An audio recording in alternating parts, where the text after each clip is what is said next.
Chapter 687. Kay kept driving forward almost at a racing speed, and the wheels screeched from time to time when they got off the highway. Jinwan didn't want to see him like this. She swallowed blood and raised her hand to touch his face, trying to turn him back into the man who could plan and control everything. She wanted him to be fine, but she only raised her hand halfway and almost fell down again. Mo Jingshan grasped her hand in time and pressed her bloody hand against his face. Jinwan had never seen him so disheveled. His face was covered with blood because of her, but he still looked so beautiful. Jinwan leaned in his arms and smiled again, feeling Mo Jingshan's hand on her back. She felt that she was surrounded by the world's sense of security. At least in this life, she would not die alone. At least she was in his arms. But she was so sad that Mo Jingshan would probably be left alone in the future. It was very quiet in the car. Kay didn't say a word. He was focused on driving, even driving crazily. It was so quiet in the car that only Mo Jingshan and Jinwan seemed to be there. But Mo Jingshan didn't say a word, but kept wiping the blood from Jinwan's mouth. Because of what Jinwan said just now, he held her tightly in his arms, and his calm eyes were now dark red. Jinwan leaned in his arms and didn't move or speak. She was really in pain and tired, and had no strength at all. She even gradually felt a little numb, as if she couldn't feel any pain. It took Mo Jingshan less than 3 hours to bring her back to him. Even though she was covered with wounds and might die in his arms bit by bit, at least the fear and torture were finally over. Now she could only feel grateful. She didn't know what to do with Mo Jingshan. Instead, Mo Jingshan took Mo Jingshan a few hours to bring her back to him. Although she was covered with wounds and might die in his arms bit by bit, at least the fear and torture were finally over. She was grateful that he did everything he could for her. She was so grateful. Jinwan had been swallowing blood, but now she couldn't even move. Mo Jingshan pinched her hand on his face and said hoarsely, "Be obedient. Don't sleep." She could only vaguely feel Mo Jingshan kissing her eyes, pinching her chin, and even pressing her philtrum to force her to open her eyes. She tried hard for a long time, but only furrowed her brows slightly. She said hoarsely in a voice that could only be heard when he lowered his head to approach, "It hurts. How can it not hurt? The scariest thing in life is not death, but to experience death twice." Mo Jingshan lowered his head to look at the blood-soaked little woman in his arms. His voice was hoarse and angry. "Jinwan, open your eyes. You have to hold on for me. Open your eyes and look at me. Do you hear me? Open your eyes." Jinwan's eyelids fluttered, and her weak hand was forcibly pressed against his face, but her fingers were weak and didn't move. "Wan." She closed her eyes and didn't move anymore. The frown between her brows gradually loosened, as if her consciousness was draining away, bit by bit with the loss of blood. "Jinwan, don't sleep. Jinwan. Kay, hurry up." Kay looked back through the rearview mirror as he drove. Seeing Mo Jingshan and Jinwan motionless in his arms, he wanted to speak, but when he saw Mo Jingshan's eyes, his heart skipped a beat. He had never seen Mr. Mo look at him like this. He seemed to be begging him to drive faster. Kay stepped hard on the accelerator. Fortunately, all the pedestrians and vehicles on the road had been temporarily cleared 10 minutes ago. He drove at the fastest speed ever and almost flew on the road. Ordinary hospitals couldn't save Jinwan with such a fatal gunshot wound, so they could only go to the largest international hospital in Los Angeles, which had the best doctors, medical means, and equipment. Many years ago, Nan Hung was shot several times and was on the verge of death. It was in that hospital that doctors saved him from the gates of hell. Now they could only pin their hopes on that hospital. If even that hospital couldn't save him, he was afraid that Jinwan would really be in a hopeless situation now. "Wan, open your eyes and look at me." Who was talking? Jinwan's consciousness was in a state of chaos. Vaguely, she seemed to hear someone's voice. Someone was calling her, but the voice was very empty, as if it came from a place far, far away, but also very close. Seeing that the little woman in his arms didn't respond, Mo Jingshan clenched her hand tightly and refused to let her hand fall. He kept pressing her hand against his face, only to feel that the temperature of her hand was dropping little by little except that the blood flowing out of her was warm.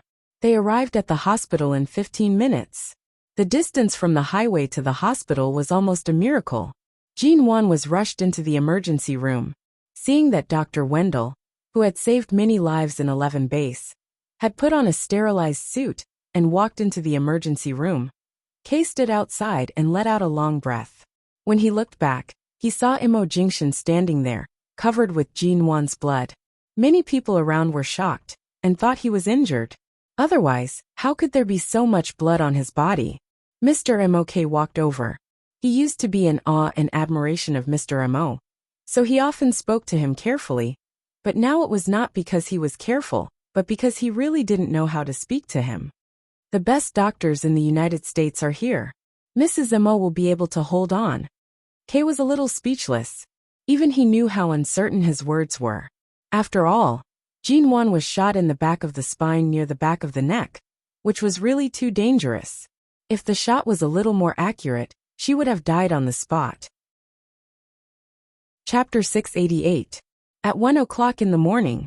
It had been 5 hours since Jin-won was sent to the emergency room. 5 hours had passed, and the medical staff still hadn't come out. The light in the emergency room had been on for 5 hours, which meant that the emergency treatment was not over. But it also meant that Jin-won had at least survived these 5 hours. Time passed little by little. Nan-hung had killed some of Atuta's men. After tracking Atuta for several hours, he finally caught him and rushed to the hospital without giving him any time to breathe. When he arrived at the hospital, he saw the empty emergency hall, the medical staff who didn't even dare to speak loudly, and the patients and their families coming and going. He walked further inside and came to the door of the innermost emergency operating room, only to see Imo Jingshin sitting on the bench covered in blood. The blood on Imo Jingshin's shirt and trousers had dried, and the blood on his face and hands had darkened, but he didn't wipe it off at all. The man who always had a sense of propriety and was calm and intelligent was like a lost wanderer at this moment. His eyes were dark and devoid of any expression, as if they could suck people in. He sat there motionlessly, so quiet that it was scary. Nan-hung wanted to say something. After all, it was Jin-won who was lying in the operating room. But seeing Imo Jingshin like this, he could only stand not far away and frown for a long time without approaching him. "Boss." Kei came up behind him and said in a low voice, "Mrs. Mo's wound doesn't look good. It's in this part." With that, Kei raised his hand and put it on Nan-hung's spine.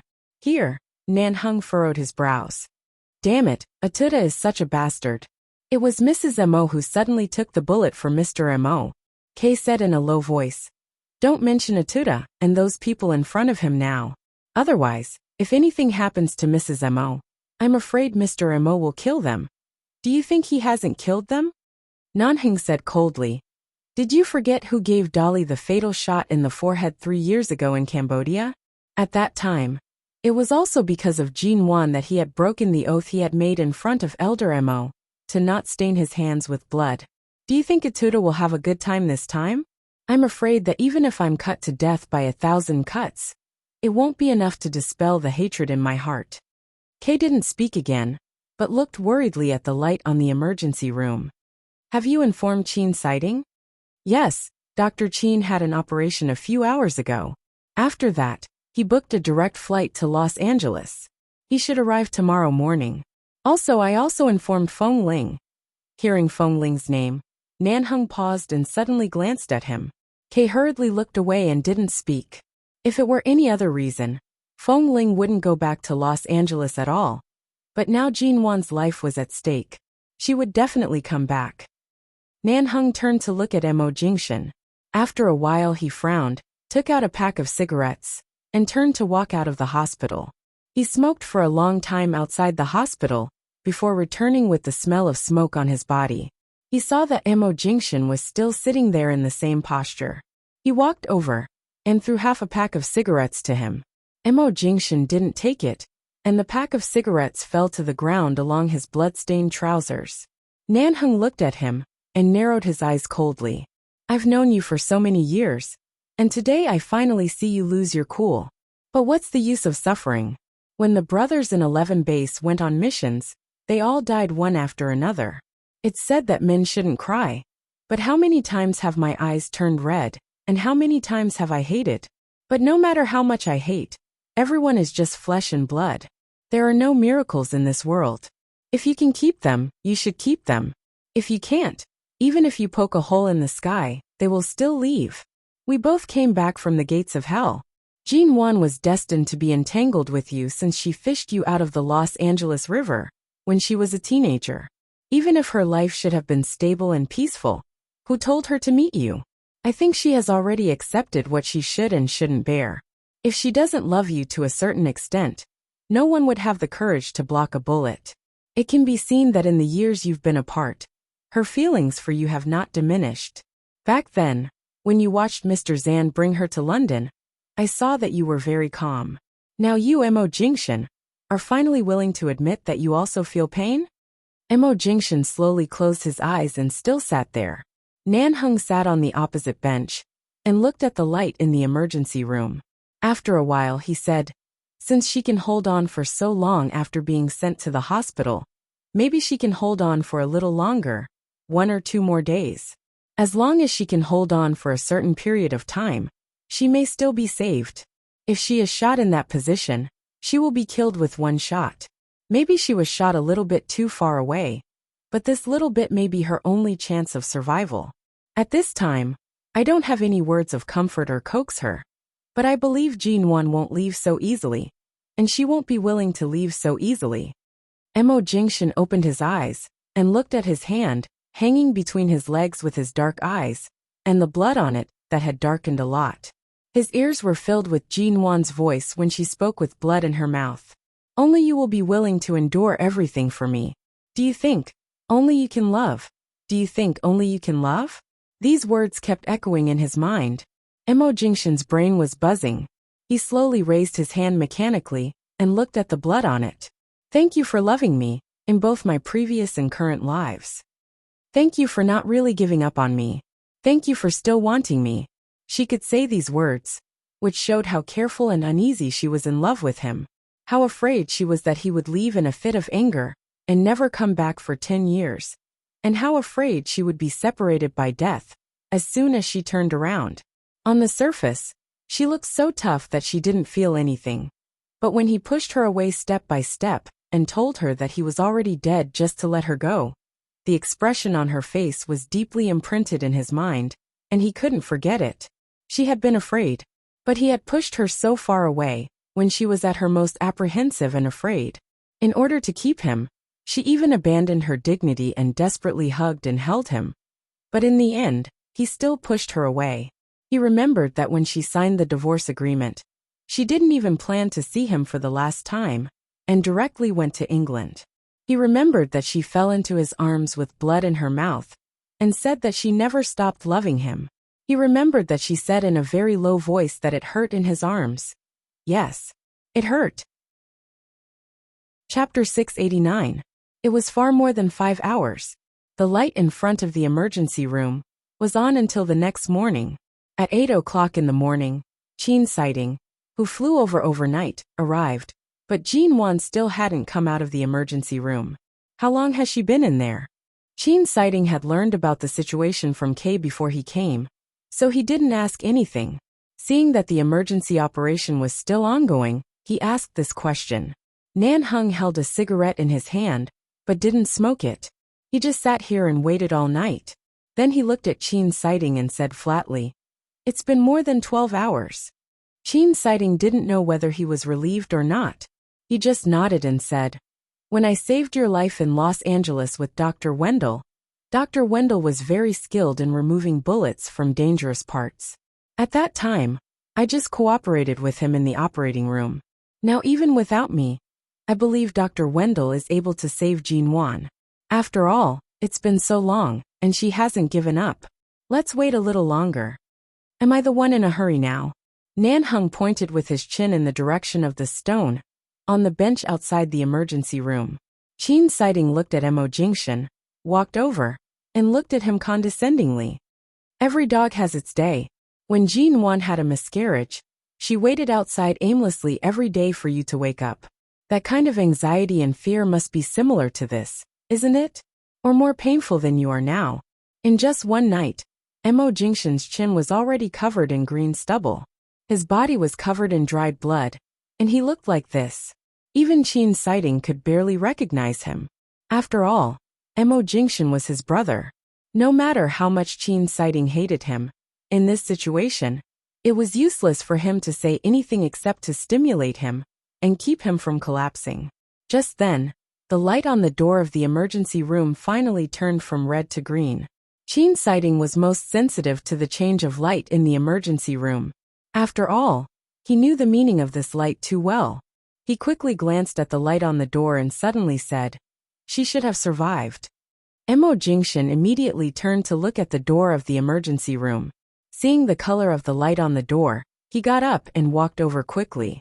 Not long after, the door was opened, and the most skilled doctors of Los Angeles Hospital and Dr. Wendell came out. After more than 12 hours of emergency treatment, the doctors were all tired, but Dr. Wendell was still very energetic and seemed to be in a good mood, which meant that Jinwan didn't die on his operating table. But Jinwan was not pushed out. Only the medical staff in the operating room came out. The moment he saw Mo Jingshan, Dr. Wendell nodded to him politely and saw several acquaintances outside. He immediately took off his medical mask and said in English, "Miss G's bullet has been successfully removed, but the bullet injured the central nervous system of her spine, and she must have suffered some impact injuries before. There are several red swollen and broken skin on her head, and she suffered several cardiac arrests during the operation. It took us a lot of effort to pull her heartbeat back, but it's still very weak. We have transferred her directly from the operating room to the ICU. No one is allowed to approach her except the medical staff. The observation period and critical period will be long. Everything depends on Miss G's own ability to recover. Although the operation is very successful, whether she can survive or not really depends on her, and we can't guarantee it." Dr. Wendell nodded to Mo Jingshan politely and saw several acquaintances outside.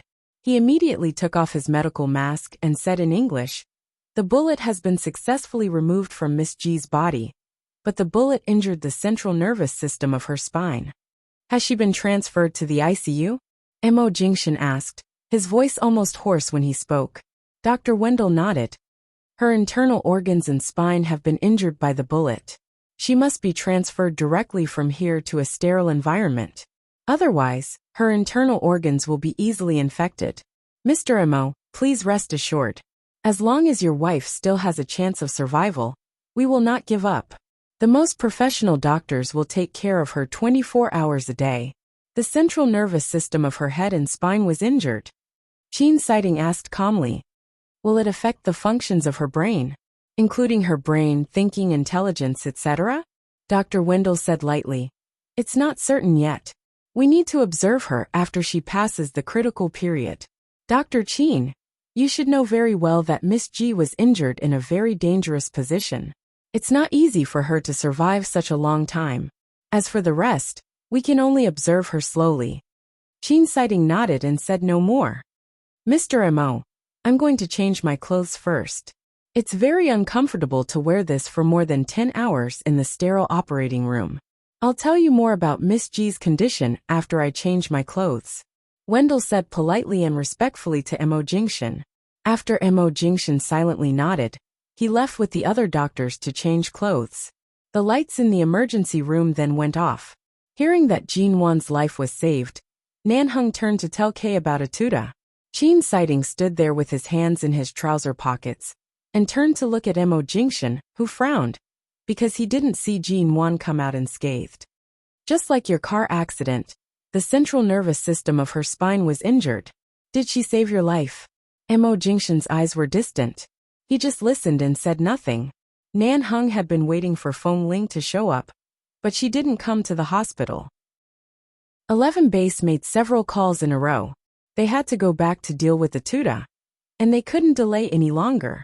They had received accurate news that Feng Ling landed in Los Angeles almost at the same time as Qin Sighting this morning. But she didn't show up. Urged by the base again, Nanheng left. However, less than 5 minutes after Nanheng left the hospital, a slender figure in a black dress appeared in front of the hospital.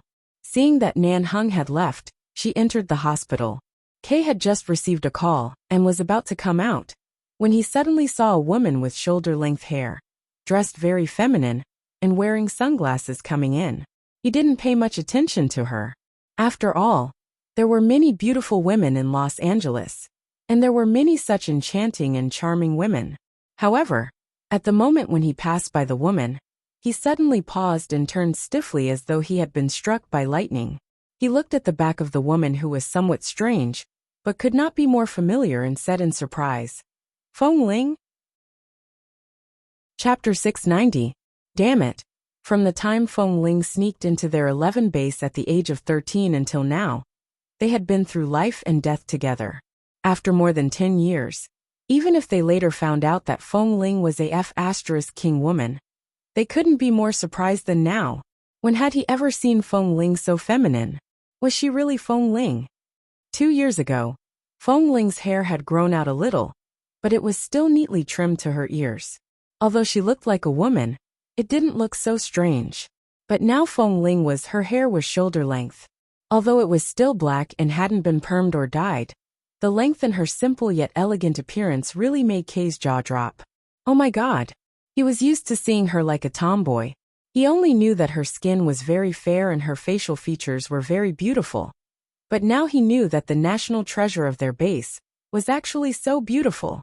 Thinking of the time when he went on a mission with her, he had to lie in a dark ditch with her for a whole night because of his injury. Kay swallowed hard. Boss Nanheng really had sharp eyes. He had taken her down long ago. Otherwise, when the brothers in the base saw Feng Ling like this, they would all pounce on her like wolves and tigers. But now with Boss's name in the way, who the hell dared to touch her? Kay, how is Mrs. M.O.? Has she been saved? Feng Ling only took a look at him. Seeing the surprised expression in Kay's eyes, she didn't explain much, and just asked indifferently. Kay finally came back to his senses and was stunned for a few seconds before he said, "Ah, yes, she was saved, but she was directly sent to the ICU. The bullet was in the spine, and the doctor said it hurt the spinal nerve. In short, it's very dangerous. Although the bullet was successfully removed, I don't know if she can survive." Feng Ling's eyes, which had a greeting smile, suddenly darkened. "I see. I'll go to see her." "You can't see her. Now Mr. M.O. can't even get close to the ICU. There are several isolation areas outside the sterile ward of this hospital. We can't get close to them. And the brothers here can only guard outside those isolation areas." Feng Ling nodded and did not say more. She turned and walked in. Kay opened his mouth and wanted to say something, but when the words were on the tip of his tongue, he remembered that Boss Nanheng had just left. She didn't show up until he left. Obviously, she didn't want to see him. It seemed that there was no need for him to say this. Otherwise, it would easily provoke her to leave again. For such a long time, Boss Nanheng had already suffered enough. If he saw Feng Ling dressed like this, it was likely that many men would fall in love with her. Boss Nanheng was afraid that he would go crazy. The ICU was separated by several isolation areas. Mo Jingshan was repeatedly provoked and persuaded by Qin Sighting. He reluctantly allowed a nurse to come over and wipe the dried blood off his face and hands with alcohol cotton. He then sat outside the isolation area, which was the closest to the ICU, still as petrified as a statue. "I say, even if you sit here and wait, you can only resign yourself to fate and rely on her to support herself. Are you sure you don't want to deal with your appearance and clothes?" Seeing Mo Jingshan like this, Qin Sighting secretly felt happy for Jinwan at first, but now he sighed softly. Mo Jingshan closed his eyes. "It's okay. I'll stay here with her."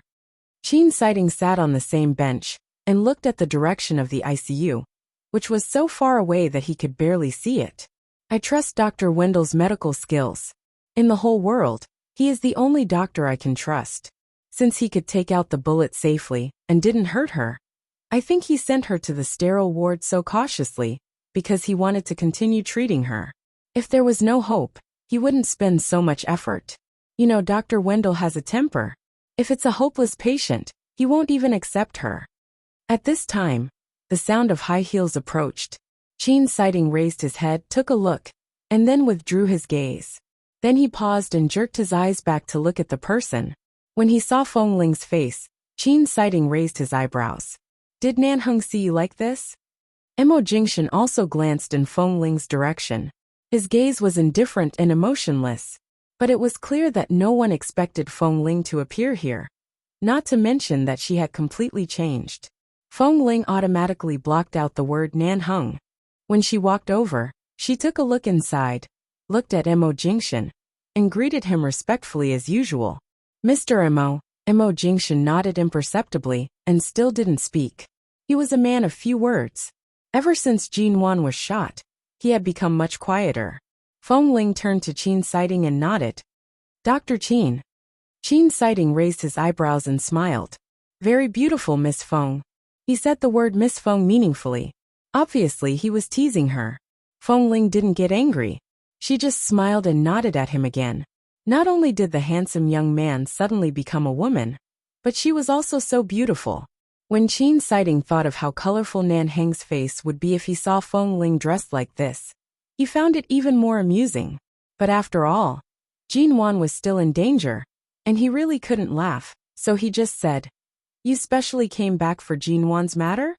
Except for the brothers in 11 base, you don't have any friends, and Jin Wan is one of them. If it weren't for her, would you have never set foot in Los Angeles again?"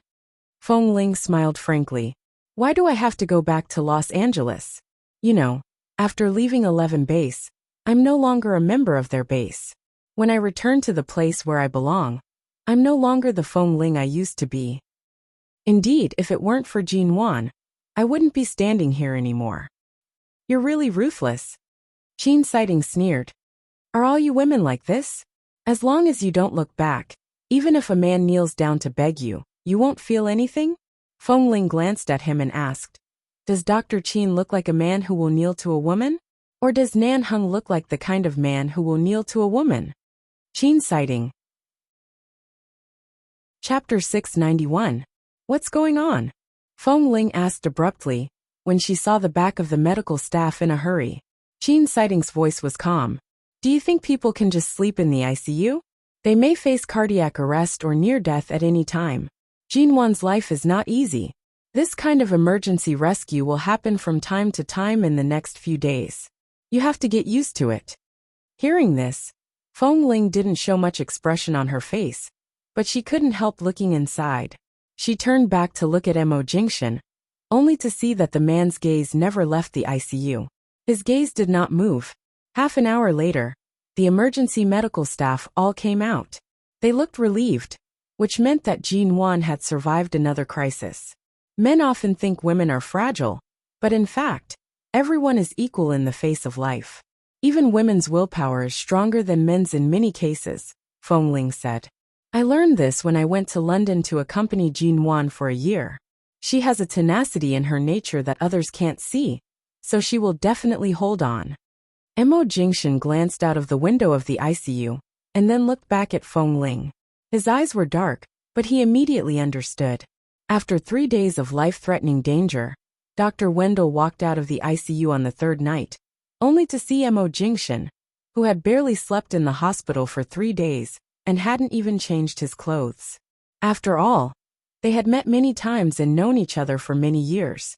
He had never seen Mr. Mo so depressed, ignoring everything and waiting for a woman to wake up.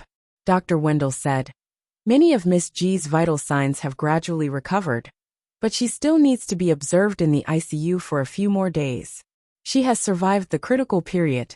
As long as she can maintain this good state, she will be completely saved in a few days.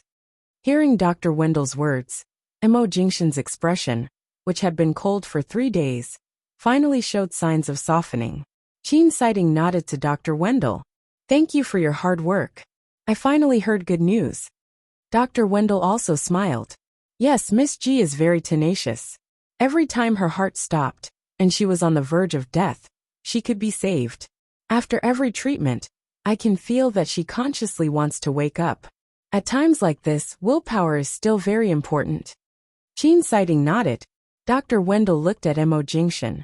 Mr. Mo, you'd better clean yourself up. If you continue like this, I'm afraid you won't be able to hold on before Miss G wakes up. Mo Jingshan didn't speak, but looked at Dr. Wendell gratefully. Thank you. It was almost another day and night without speaking. Even when Mo Jingshan spoke, his voice was hoarse. Did you hear that? Jin Wan is still holding on. It's rare for you to be dispirited in your life. You haven't shaved or changed your clothes for 3 or 4 days. If Jin Wan sees you like this, she'll probably be scared to death again. Qin Sighting said as he walked over and reached out to pull Mo Jingshan up. Perhaps because Mo Jingshan hadn't moved for 3 days and had only eaten a few bites of the food they bought. The moment he was pulled up by Qin Sighting, his tall and straight body swayed. Qin Sighting hurriedly supported him, frowning. You've been suffering for 3 days. Can you still hold on? Before Mo Jingshan spoke, Dr. Wendell received Qin Sighting's gaze and immediately asked 2 nurses, who came over to open the door of the nearest ward, and asked Qin Sighting to help Mo Jingshan into rest. Maybe because of the rare good news about Jin Wan, Mo Jingshan was no longer so cold and depressed that no one dared to approach him. Or maybe only Qin Sighting dared to drag Mo Jingshan away by force. He sent Mo Jingshan to a nearby ward and asked Kay to bring him a change of clothes and other things. He hadn't eaten much for 3 days. Qin Sighting gave him a bottle of glucose, pushed him into the simple bathroom in the ward, and threw a change of clothes into it. It wasn't until Mo Jingshan took a shower, cleaned the stubble around his chin, and changed his clothes that Qin Sighting felt a little comfortable. Tut, how could I forget? I should have taken more photos of you with my cell phone before I let you take a shower. I'll show them to Jin Wan when she wakes up. I want her to know that the great Mo Jingshan can have such an unbearable day. Qin Sighting said with a smile and then said, You haven't slept for 3 days. You can't stand it at all. You should take a rest, even if it's just a 2-hour nap. Mo Jingshan took a look at him and said coldly, What did you put in the bottle of glucose you gave me just now? Qin Sighting smiled. The drug works so fast. I specially asked Dr. Wendell for the nearest tranquilizer and dissolved it in the glucose. It should take you a while to fall asleep, but you haven't eaten or drunk anything these days. I guess your body's resistance has weakened, so the drug works faster than usual. There's nothing to say. Just go to sleep. Hearing that Qin Sighting dared to add a tranquilizer to the glucose he injected, Mo Jingshan sighed coldly and rubbed between his eyebrows. Qin Sighting had been brothers for so many years, so he knew Mo Jingshan well.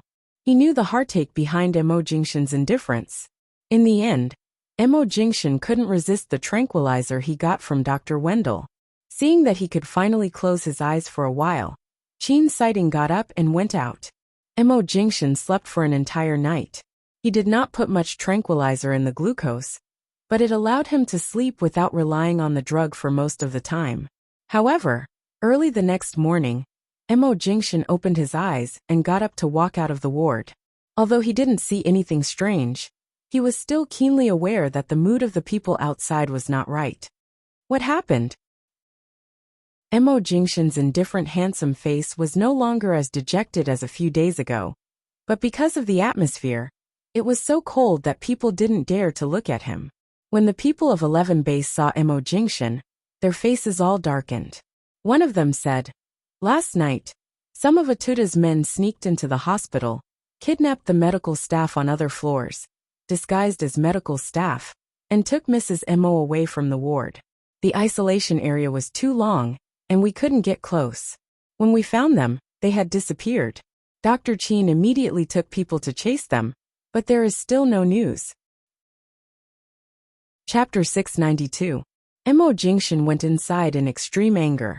Sure enough, he saw that most of the medical staff were injured, and many of them were suddenly attacked from behind and unconscious while on duty. All the medical equipment in the ICU, where Jin Wan stayed, had been cut off, and there was no one on the bed. It was too far away for non-hospital staff to approach. Qin Sighting was guarding outside after he fell asleep last night. Even if he was here, he wouldn't be able to tell whether those people were real medical staff or other people who had sneaked in. By the time he found out, Jin Wan would have been transferred away. Suddenly, Mo Jingshan's cell phone rang. He looked at the screen with cold eyes. It was Qin Sighting's number. The moment he picked up the phone, Qin Sighting said coldly, I found them. Our men have surrounded them outside, but Jin Wan's life is in their hands. They ask you to go there in person. Their purpose is clear.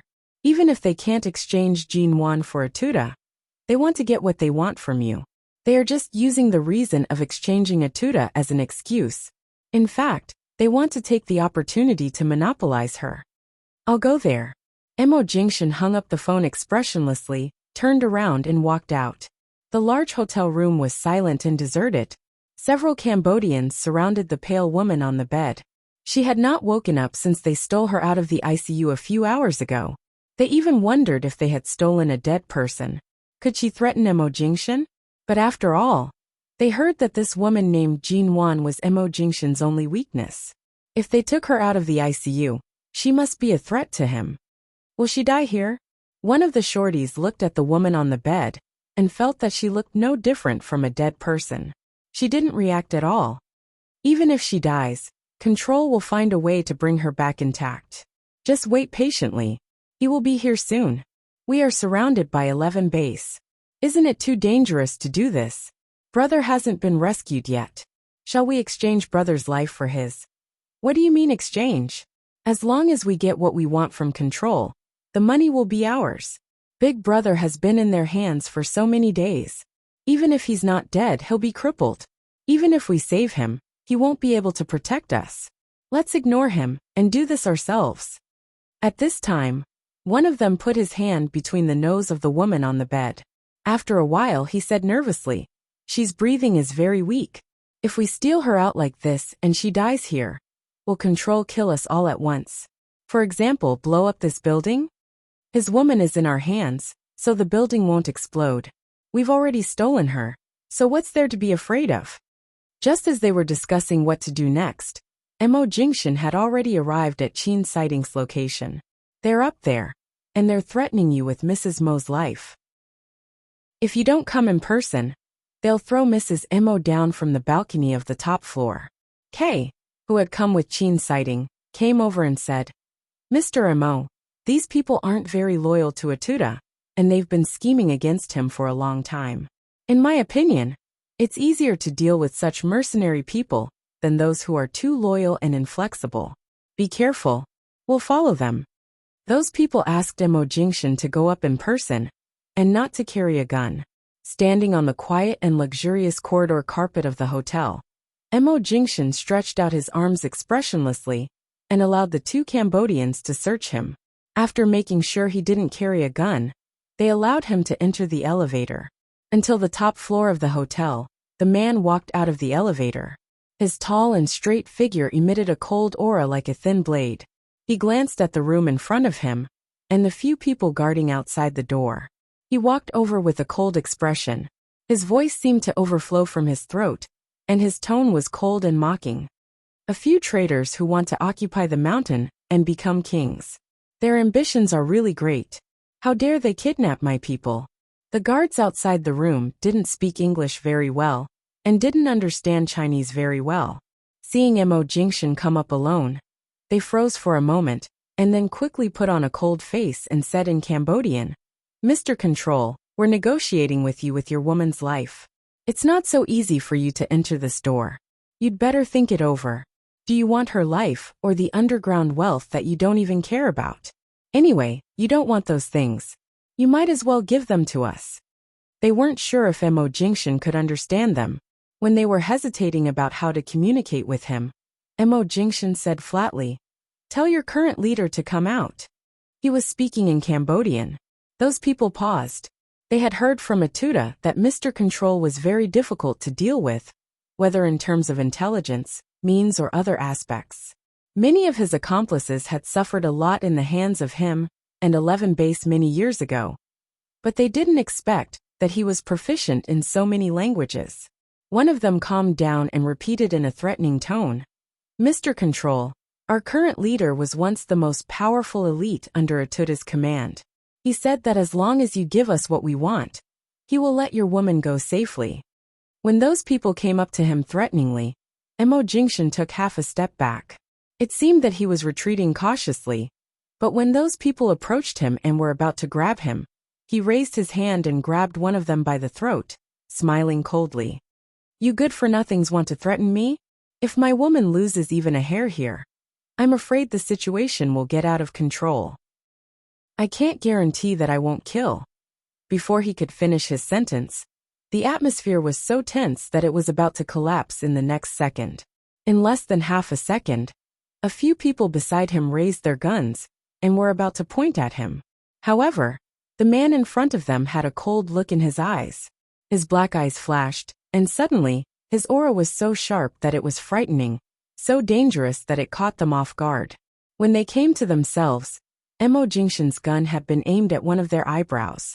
The man who was grabbed by the throat suddenly turned pale and looked at the man who was pointing a gun at him.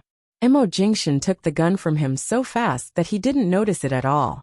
This man, who was respectfully called Mr. Control in their circle, was the think tank of 11 Base and one of the mysterious bosses behind it, but few people had seen him fight in person. They didn't expect that he was so good at fighting. Mo Jingshan's eyes were cold. Dressed in a black shirt and trousers, he said coldly, "Let him go." Chapter 693. The man held hostage by Mo Jingshan turned livid and pale. His throat was strangled and he couldn't speak, nor could he escape. Seeing that the others clearly did not intend to care about this person's life, and only raised their guns to point at Mo Jingshan, their eyes were filled with wariness. However, because they wanted to get what they wanted from him, they could not directly kill him with one shot. In this moment of stalemate, these people were full of hesitation, worry, and panic. Mo Jingshan was the opposite. A string of crystal lamps on the ceiling of the hotel corridor was accurately shot through by a bullet, and various crystal glass lamps were smashed and fell to the ground with a clatter. There were only 2 windows at the ends of the corridor on the left and right sides, and the middle section was plunged into darkness because all the lights went out. The first person to rush out of the door of the safe passage was K, because it was 11 Base's unchanging code to fire a shot after snatching a gun. The moment he heard the gunshot, he rushed out as fast as he could, followed by other base members who quietly climbed to the top floor along the stairs of the safe passage. The light in the corridor was too dim. Before those Cambodians realized what was going on, they were suddenly knocked down, and their guns and everything that could be used as weapons were taken away in an instant. However, everything happened very quietly. Except for the first shot that Mo Jingshan fired, all the subsequent actions were silent. Even those people who were knocked down fell to the ground in an instant and couldn't make a sound.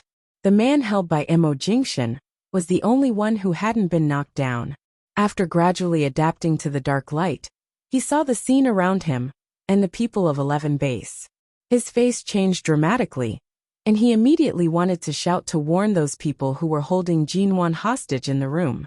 Just when he was about to speak, the man holding the gun in front of him was still calm, pointing the muzzle between his eyebrows as if he was not threatened at all.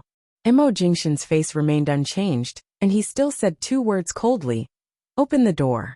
The man looked at him and moved his lips, but he didn't dare to make a sound because the gun was pointed at his head.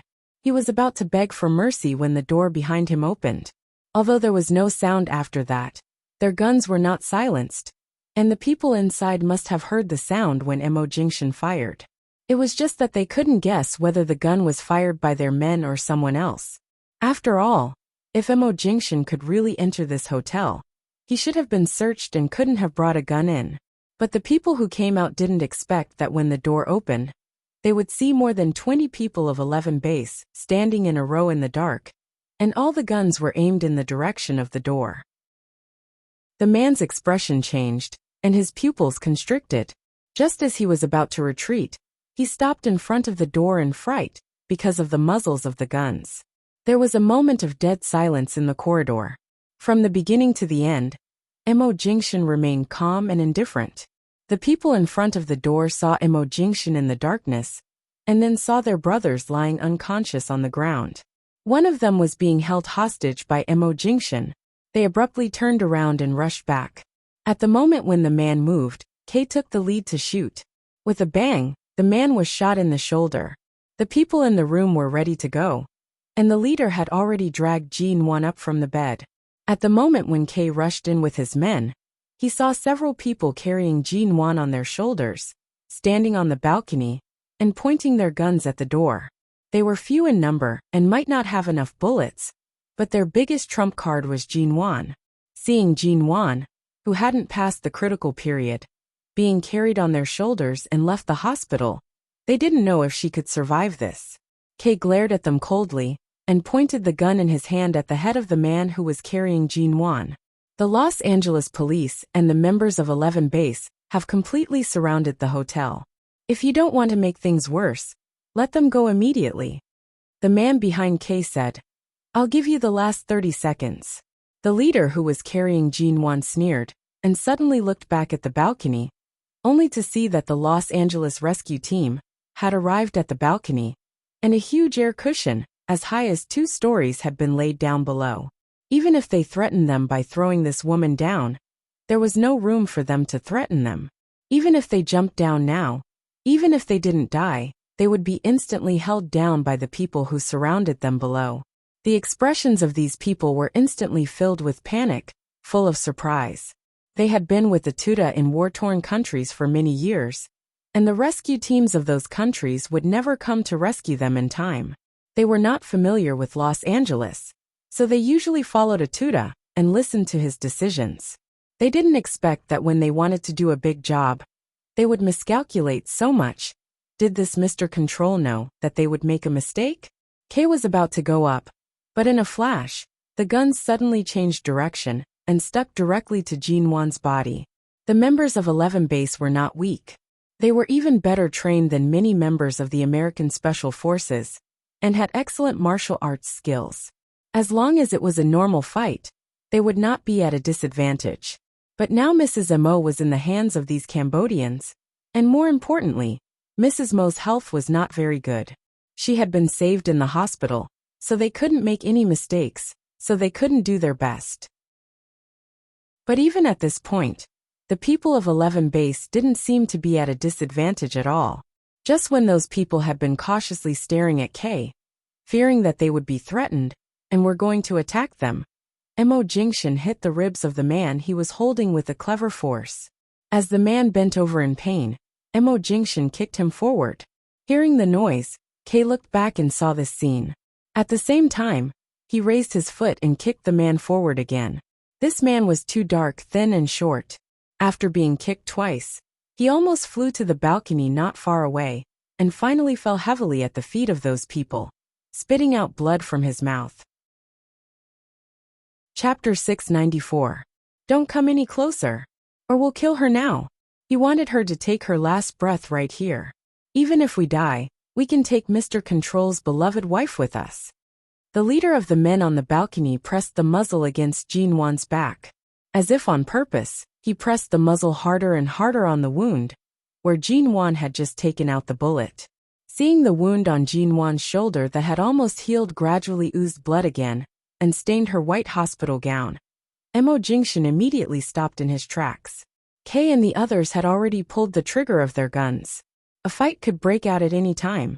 Looking at the men who had been leaning against the balcony with their backs to the high-rise building of another hotel across the road, Mo Jingshan looked at them coldly, and suddenly let out a low, hoarse laugh. A few seconds later, he continued to move forward as if nothing had happened.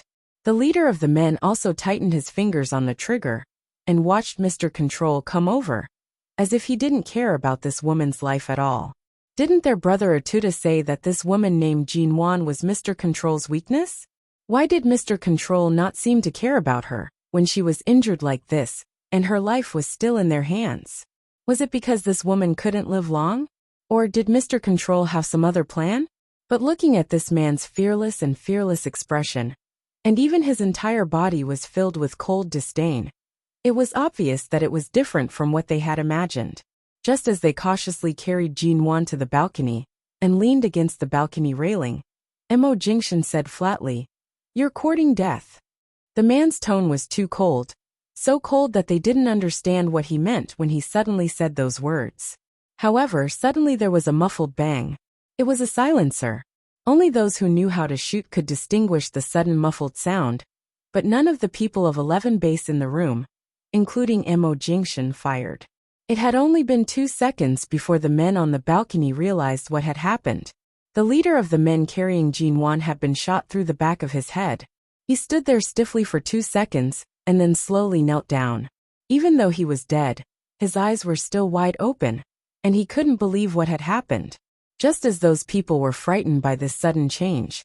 In just 2 seconds, there were a few more bang-bang sounds, and the few people standing on the balcony had their heads exploded in an instant.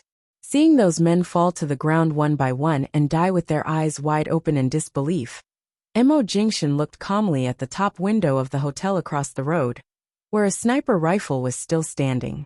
Mo Jingshan stepped forward and picked Jinwan up. Kay immediately led his men to kick those men away, lest the blood flowing from the back of their heads stained Jinwan's body. Seeing that Jinwan's complexion was so pale that it was almost colorless, and that the wound on her back was seeping more blood, Mo Jingshan carried her up with a cold expression. Without a moment's delay, he quickly turned to leave. On the opposite side, Feng Ling withdrew the sniper rifle from the window and was about to carry it on her back out of habit. But then she realized that she was no longer a member of 11 Base, and it was not convenient for her to take it with her. So she put the rifle aside and looked back deadpan, only to see Qin Sighting, who was looking at her calmly. No wonder when Nan Hung didn't know you were a woman. He often said that although there were many capable people and powerful snipers in 11 Base, only you and Kay could shoot accurately from a distance of 500 meters, especially you. Although you are young and much thinner than others, you are more skillful with the sniper rifle than anyone else, and seem to have infinite explosive power. Today, I finally understand why he praised you so much. Feng Ling said flatly. It should be said that Dr. Qin and Mr. Mo's judgment is very accurate. Those Cambodians know the current situation of 11 Base very well, and know that Kay is the most trusted sniper. As long as Kay breaks into the hotel with them, they will think that 11 Base is in a hurry this time, and doesn't prepare an external sniper range. So this diversion is the key to victory. Qin Sighting smiled. You haven't touched a gun for nearly a year, have you? Feng Ling raised her eyebrows lightly. I haven't touched a gun since I left the base, so I'm really out of practice. If it weren't for the fact that the person I'm going to save today is Jin Wan, I wouldn't have taken this risk so easily.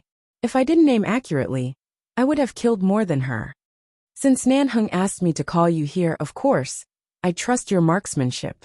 Feng Ling said flatly. Did Nan Hung ask you to call me? Qin Sighting raised his eyebrows with a smile. Of course. Otherwise, why do you think I dared to invite you, Miss Feng? Since he is in Los Angeles, why didn't he come in person? Speaking of marksmanship, Kay and I were both personally trained by him. Isn't he the safest sniper? Feng Ling looked a little unfriendly. What do you think? Feng Ling didn't say anything more. She just put the sniper rifle back into the black rectangular leather case, and then turned to walk out expressionlessly, not intending to stay any longer. Feng Ling, Nan Hung forced you to leave 11 Base for your own good. You grew up in an orphanage and finally found your family, so you should go back to live a peaceful life. Besides, your family won't allow you to live such a dangerous life again. He owes the Feng family a favor, but you are the lost child of the Feng family, so he can't negotiate with the Feng family and can only ask you to go back. Even if it's for your own good, he has to do that. Feng Ling didn't seem to hear his words. She didn't stop but walked out without looking back. However, as soon as she walked out of the door, she suddenly saw a tall and straight figure standing outside. The man was just outside the door, his back against the wall, a cigarette in his hand flickering between his fingers. Because she came out, he looked sideways at her. The man half narrowed his dark eyes in the smoke, stared at her cold face, and then took a deep breath, blowing the smoke on her face. Feng Ling looked coldly at Nan Hung, who had been waiting outside for a long time. Chapter 695. Nan Hung was nearly 1.9 meters tall, and Feng Ling was nearly 1.7 meters tall. The difference between them was about 10 or 20 centimeters. When he looked down at her from above, he could clearly see each of her eyelashes.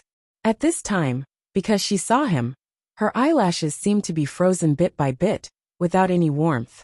Even though she had been separated for 10 months, and her appearance had been crowned with the shell of the eldest daughter of the Feng family, She was still the same Fengling, lonely and indifferent. His heart skipped a beat. It was a little sore and painful, but he couldn't describe the feeling. Nan Heng threw away the cigarette, but in his hand, and stepped on it to extinguish it. Just as he was about to reach out to hold her wrist, she evaded him without leaving a trace. At the same time, she retreated a meter away.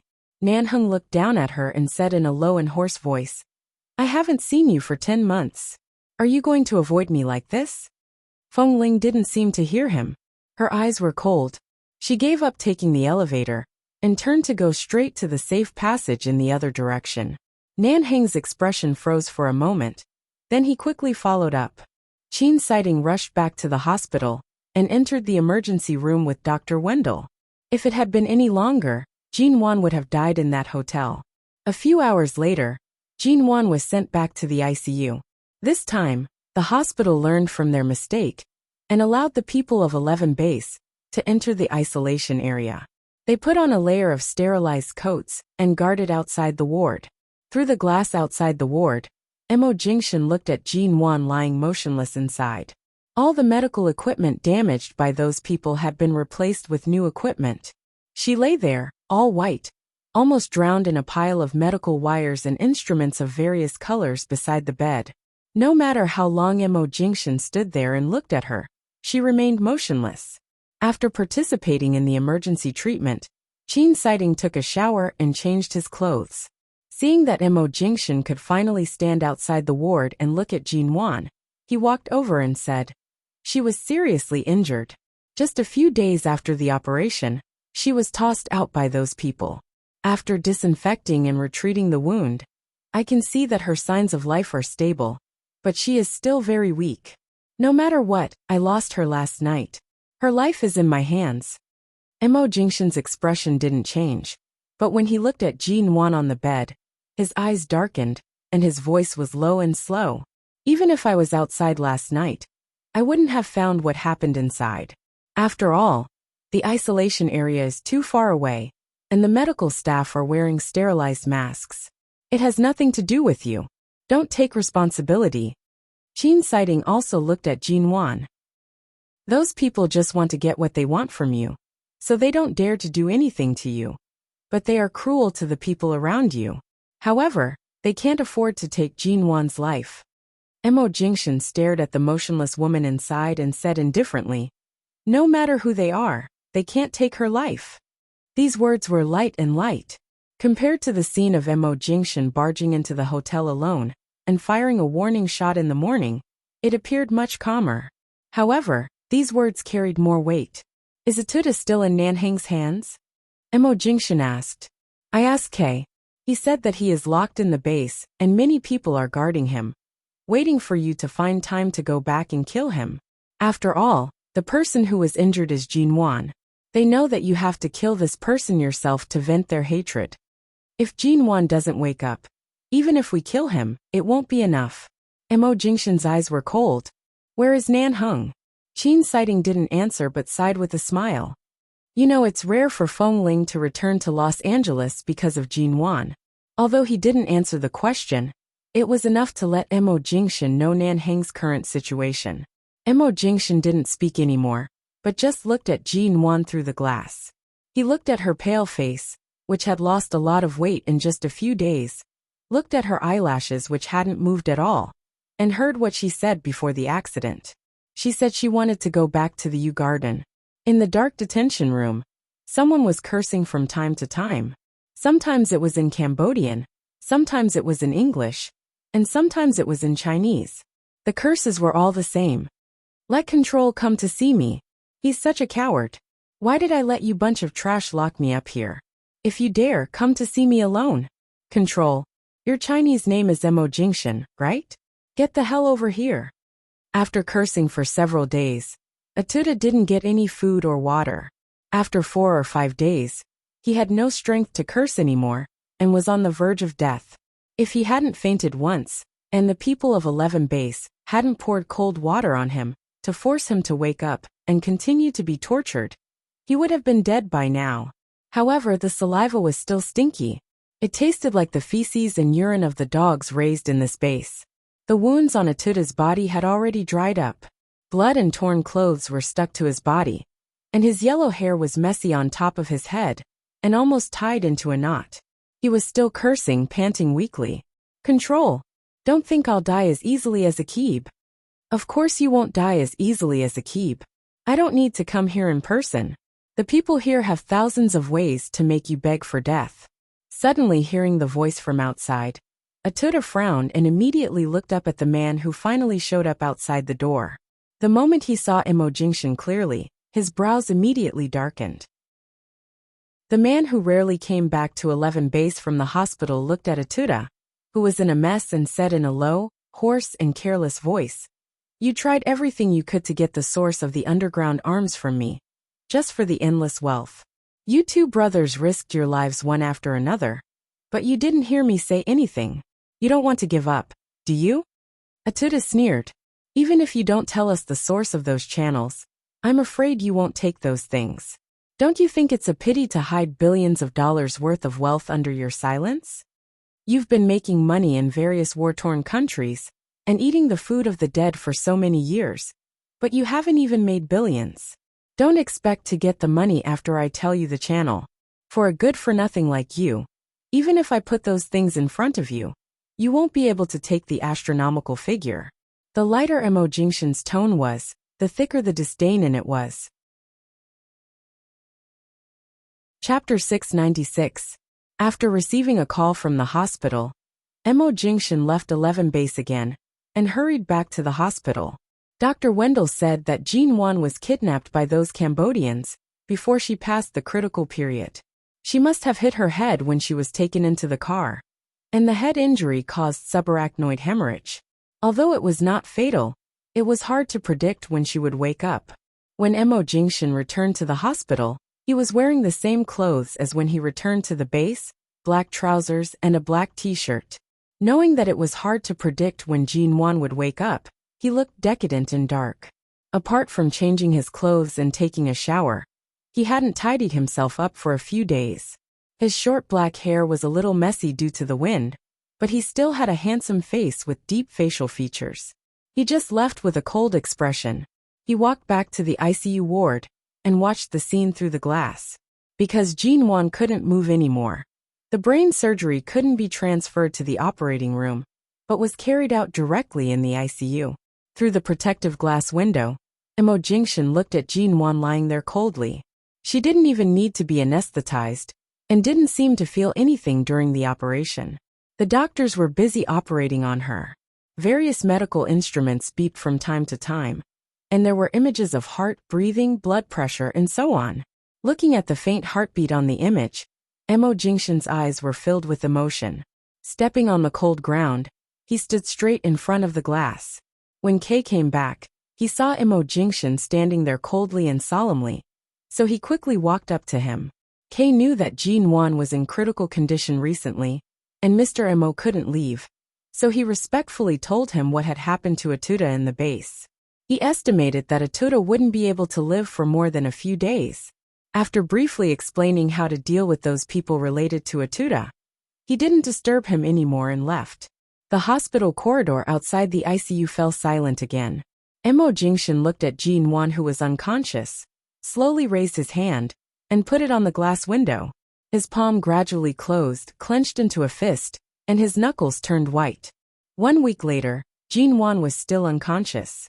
There was an oxygen tube in her nose, and there was an injection on the back of her hand. The back of her hand, which was already riddled with holes, was pale and covered in bruises left by the needle holes. Fortunately, since this morning, Jean Wan's wounds had already healed. Her internal organs that had been injured by the bullet had also recovered well. Although she was still in the ICU, she was allowed 2 hours of visitation every day. Chin Sighting walked into the ward and saw Imojingshin sitting by the bed, watching Jean Wan in deep sleep. These days, Imojingshin stayed with her for as long as she slept. The vice president and his assistant were in charge of the company's internal and external affairs. She couldn't eat, and Imojingshin hardly ate these days.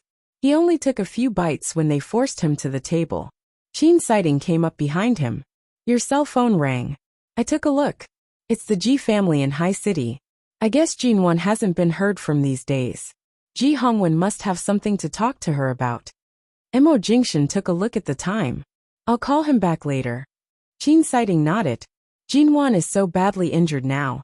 Don't tell the people in High City. Wait until her vital signs are all stabilized. Otherwise, so many people will come all the way here, especially your grandfather. He is so old.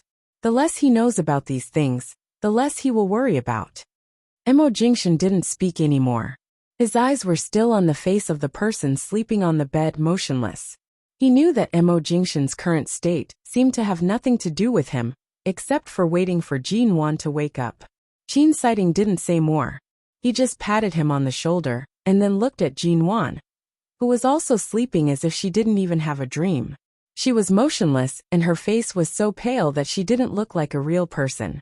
Mo Jingshan put his hand on Jinwon's uninjected hand, and held her bruised hand firmly in his palm. Another half a month passed. Mo Jingshan had been allowed to accompany Jinwon in her ward every day. He had been holding the woman's white, tender and soft hand. At this time, the cell phone on the bedside vibrated. Mo Jingshan took a look at it, and raised his other hand to pick up the phone. Mr. Mo. Atuda has an adoptive father in Mexico, who is the godfather of the Mexican mafia.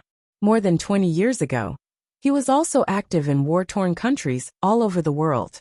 In recent years, most of his forces have been taken away, and the remaining men and wealth are not enough to support him. So he sent Atuda to find a way to get those underground arms channels from you so as to earn billions of dollars. Now we've found Atuda's adoptive father. He was diagnosed with liver cancer a few months ago, and is lying in the hospital waiting to die. Seeing Atuda's failure, his men have all run away. There are only a dozen of them around him, but they are now under our control. He wants to call you. Do you want to answer it? Mo Jingshan said coldly. You are going to die. What else do you want to say? The other party handed the phone to Atuda's adoptive father, and then an old and weak voice rang. Mr. Control, I met you many years ago, but at that time you didn't find out who I was.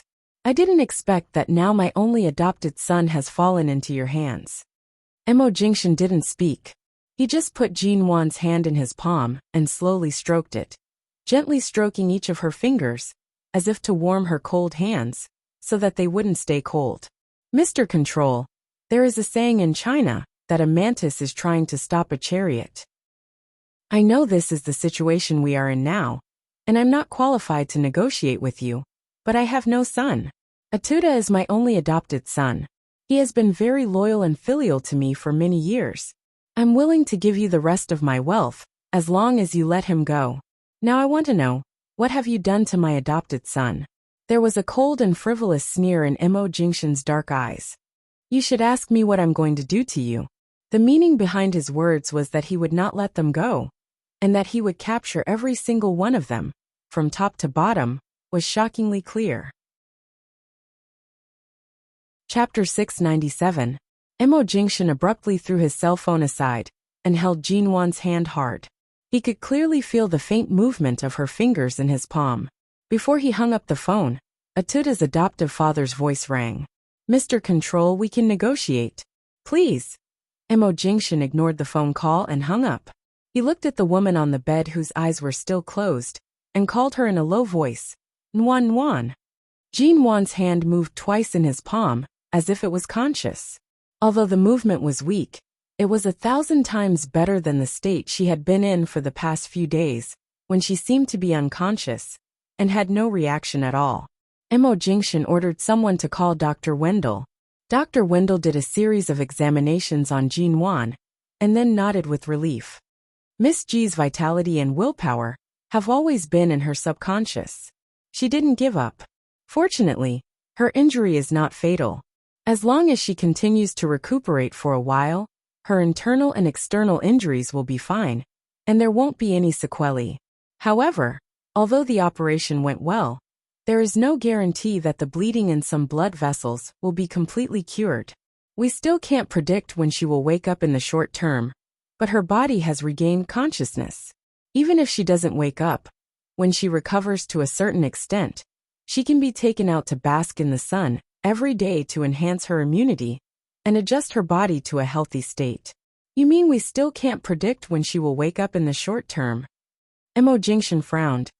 It means that it's up to Miss G to decide when she will wake up, and whether she will be affected in all aspects after she wakes up. Dr. Qin should have already told you that although this kind of subarachnoid hemorrhage in the head is not fatal, this kind of hemorrhage will oppress the brain nerves and may affect her state of consciousness after she wakes up. But still, we'll only know after she wakes up. Qin Sighting did say that this kind of hemorrhage was likely to affect her intelligence and consciousness for a period of time, and she would often have headaches if the remaining blood outside the blood vessels was not absorbed by herself. But the question now was, when would she wake up? When Dr. Wendell left, Mo Jingshan looked at her quiet and motionless fingers and habitually held her hand again. In less than a month of suffering, he was so exhausted. If it were Jin Wan 3 years ago, she wouldn't even be able to see his face for 2 whole months. When he finally woke up, she was faced with a man she could no longer approach. What kind of despair and heartache must she have felt at that time? Yet she persisted by his side for such a long time. The hysteria in her heart was forcibly suppressed by her deliberate calmness on the surface. For the first time, Mo Jingshan began to doubt everything he had done for her good. He would rather start all over again than hold her tightly in his arms when he opened his eyes 3 years ago. The man lowered his head and kissed her fingers, his hoarse voice low and deep. It's all my fault. A month later, the direct flight from Los Angeles to High City landed at High City Airport. Mo Jingshan carried Jin Wan out of the airport and then gently put her into the car. Facing the woman who had been motionless with her eyes closed, he whispered in a comforting tone. Good girl, let's go home. We've been flying for more than 10 hours. We need to go to Qin Sighting's hospital for a checkup first. If you're okay, we'll go back to the U Garden. I've asked Auntie Chun and the others to go back. Everyone will accompany you. He held her in the car. Shen Mu, who came to pick them up, didn't say a word and drove away from the airport. Jin Wan didn't resist or move in Mo Jingshan's arms. Even a few days before returning to High City, Dr. Wendell said she had recovered a lot of consciousness, but she hadn't woken up yet. Although the gunshot wound had healed, it was her internal organs that were seriously damaged. She couldn't do too much exercise and had to rest quietly for at least a few months. Gunshot wounds were not child's play, whether it was a member of a Western war-torn country or a member of 11 base on a mission. The chance of survival after being hit by a bullet was very small. Jin Wan's wound was almost fatal. It was a miracle that she could survive. Everything took time. During this waiting time, staying in the cold hospital in Los Angeles was not the most comfortable place for Jin Wan. It was better to go back to High City. It was better to let her go back to her favorite place and be accompanied and taken care of by the people closest to her, most trusted, and most familiar. When they returned to the U Garden, Auntie Chun and the others were already waiting. Seeing Mo Jingshan carrying Jin Wan out of the car, she hurriedly came up to greet them. Mr. Mo, madam. Before being invited back to the U Garden, Auntie Chun had carefully asked about Jin Wan. When she learned that Jin Wan had been seriously injured in Los Angeles and had been in a coma for more than a month, she had been worried. Now she finally saw Jin Wan, but she just let Mo Jingshan hold her motionless, as if she didn't have any reaction. Auntie Chen's eyes instantly turned red. Madam. Mo Jingshan didn't speak, but walked in with Jin Wan in his arms. The villa, the manor, and the interior decoration of the U Garden had all changed, but it looked more suitable for the two of them than before. Auntie Chun and the other servants hurriedly followed them in.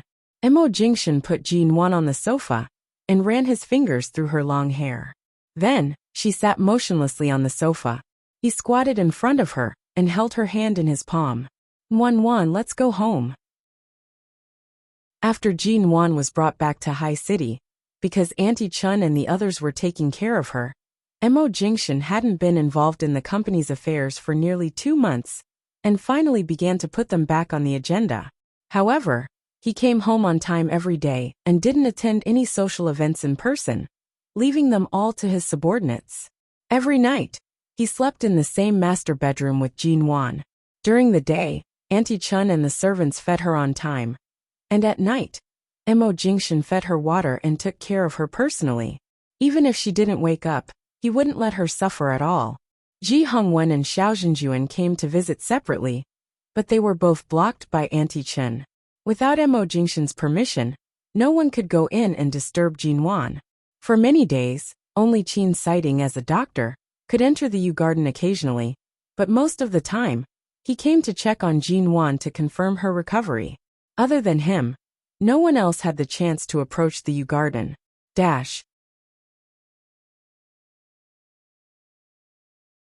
Chapter 698. Shine Group, which had resumed for 2 weeks because of CEO Mo's return, was holding a high-level meeting. The meeting was still going on, and a department head was pointing to the recently enlarged PowerPoint presentation in front of the screen in front of him to report work. Although CEO Mo was back, everyone could feel that the work atmosphere in the company was much more depressed. Almost everyone worked in a dangerous environment every day. Special Assistant Shun had told all the departments to go to the Deputy CEO's assistant and secretary's office first if they had any problems, and to let the subordinates solve the problems first. They should try not to disturb CEO Mo, or go directly to the CEO's office. When the meeting was about to end, Mo Jingshan's cell phone on the conference table began to vibrate. Mo Jingshan glanced at the caller ID. Usually, if it was an unimportant call, Mo Jingshan wouldn't pick it up during the company's high-level meeting. But when he saw it was from the Yu Garden, he picked up the phone and picked it up. Mr. Mo, Madam is awake. Even though Auntie Chen briefly explained the situation on the phone, Yu Garden was in a mess that Mo Jingshan didn't expect at all. Madam, come out. No one here will hurt you. Don't be afraid. I'm Auntie Chen, Auntie Chen. Do you remember me? Madam, it's too stuffy in the wardrobe. Come out. Mrs. Mo, this is your home. Don't be afraid. Come out. Auntie Chen and several servants all stood outside the wardrobe in the master bedroom, facing the closed wardrobe door, and kept shouting nervously and worriedly at the wardrobe. Madam will really suffocate if she goes on like this. Auntie Chen, let's open the door, a servant whispered. Auntie Chen hesitated and reached out to open the wardrobe door. However, as soon as the door was opened, Jinwan, who was curled up in the wardrobe, buried her head in her knees and hugged herself tightly, as if she had been greatly frightened. Seeing her like this, Auntie Chen bent down to coax her. Madam, get out, get out, get out. Jinwan refused to look up, shrank her neck, and shouted in a muffled voice. Auntie Chen had no choice. Fearing that she would really be frightened, she hurriedly took 2 steps back. Dr. Qin had said that if Jinwan woke up one day, she might not be in a good state of mind, so they should be mentally prepared. Although they were mentally prepared, no one expected Madam to be like this. Seeing Jinwan's shoulders trembling, Auntie Chen had to close the wardrobe door again.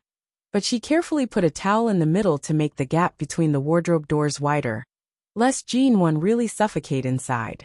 Less than 20 minutes after the call, Mo Jingshan, who was in the Shine Group's office building dozens of miles away, rushed back.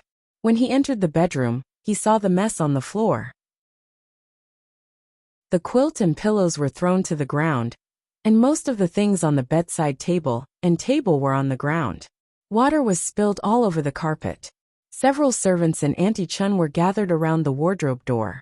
Mo Jingshan's eyes were fixed on the wardrobe. Mr. Mo, you're back. After Madam woke up, she didn't recognize anyone and was very scared. We fed her water and food, but she didn't want to eat or drink, and the medicine and water were all knocked over. No matter what we said, she wouldn't listen. Then she hid in the wardrobe alone, and wouldn't come out no matter how we called her. Seeing Mo Jingshan come back, the servant hurriedly turned to him, as if asking for help. Mo Jingshan quickly walked to the wardrobe door. The moment he opened it, he saw that Jinwan, who had been unconscious for a long time, could finally sit up on her own. But at this moment, she was like a helpless and ignorant child, terrified of everything around her, curled up in the corner of the wardrobe, trembling all over. Mo Jingshan bent down to carry her out. But when Jinwan heard someone open the wardrobe door to talk to her, she was even more frightened and shrank into the corner of the wardrobe. Jinwan, it's me. Mo Jingshan had been mentally prepared because of Qin Sighting's repeated reminders, but now she looked like she was not just mentally affected. Seeing that she had been hiding, and that Auntie Chun had said on the phone that she had been hiding in the cabinet for almost an hour and refused to come out, Mo Jingshan turned his head and ordered, "Call Dr. Qin over." At the same time, the man put his long arm in and picked up Jinwan, who was almost curled up into a ball. As she struggled and screamed in his arms, he held her firmly in his arms and turned to put her on the bed. Jinwan hurriedly withdrew from his arms, but Mo Jingshan pulled the quilt that Auntie Chen hurriedly picked up from the carpet and wrapped it around her thin pajamas, pressed her into his arms, and patted her back comfortingly. "Don't be afraid. This is the Yew Garden. There's no danger. We're all here with you. Don't be afraid, okay?" Jinwan didn't know if it was because Mo Jingshan's clear and clean smell made her feel familiar, or because of his voice or his words that comforted her. But Jinwan gradually softened in his arms. Mo Jingshan looked down at her still pale little face, raised his hand to touch her face, and said lovingly, "No matter what you're afraid of, no one here will hurt you. Trust me, be good." Jinwan took a few quick breaths in his arms and clenched her hands into fists. After a long time, she shrank into his arms and said hoarsely as if she had been wronged, "Where is the Yew Garden?" Mo Jingshan's eyelids twitched because of her words. The other servants had gone out, and only Auntie Chen stood by the bed and looked at them worriedly. Mo Jingshan held Jinwan's chin with one hand and looked at her helpless eyes. "Don't you remember?" Jinwan looked at him blankly and subconsciously raised her hand to grab the collar of his shirt. She stared at his face for a long time before saying, "I think I've seen you before, but what's your name?" Her tone sounded different from usual.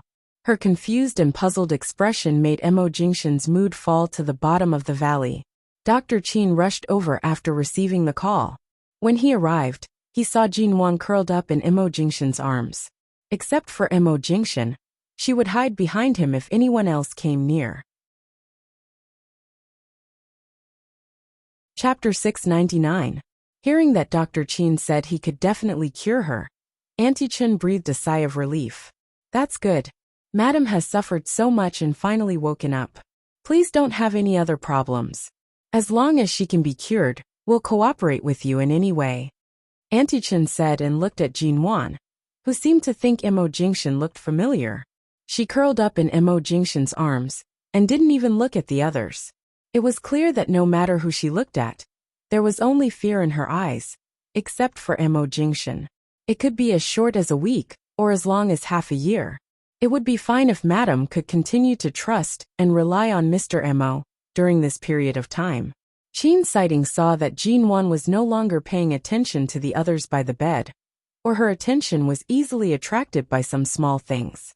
She was playing with the silver-gray buttons on Mo Jingshan's shirt collar. Mo Jingshan looked down at her and didn't stop her from playing, but tightened his arms around her waist and raised his eyes. Jinwan's condition was indeed beyond everyone's expectation, but when Qin Sighting learned the location of Jinwan's injury, he asked Dr. Wendell if it would affect her intelligence and mental state. Qin Sighting was a leader in the field of internal medicine and had a deep understanding of the neurological field, so what he said must have some basis. "Are you sure she doesn't have any other problems? Doesn't she need to go to the hospital for a specific examination?" "You can go to the hospital for examination, but given her current condition, she will be stimulated and frightened by any unfamiliar people or strangers. In my opinion, her IQ is only about 7 or 10 years old, and her thinking and memory are in a mess.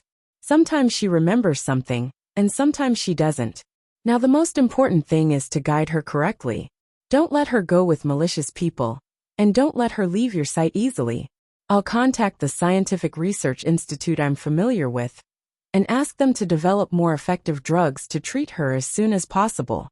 With that, Qin Sighting took a look at the mess on the ground and the open cabinet door. He didn't need to ask to know what was going on. Also, she occasionally has uncontrollable irritability because of headaches. You must not stimulate her. You'd better keep her in an environment that she feels safe and comfortable. Don't come into contact with people she used to hate, and don't meet people who will make her feel extreme. because she will recall memories of the past from time to time, but she doesn't understand the source of those memories and will collapse. Why don't you answer me? What's your name? Jinwan rested her head in Mo Jingshan's arms.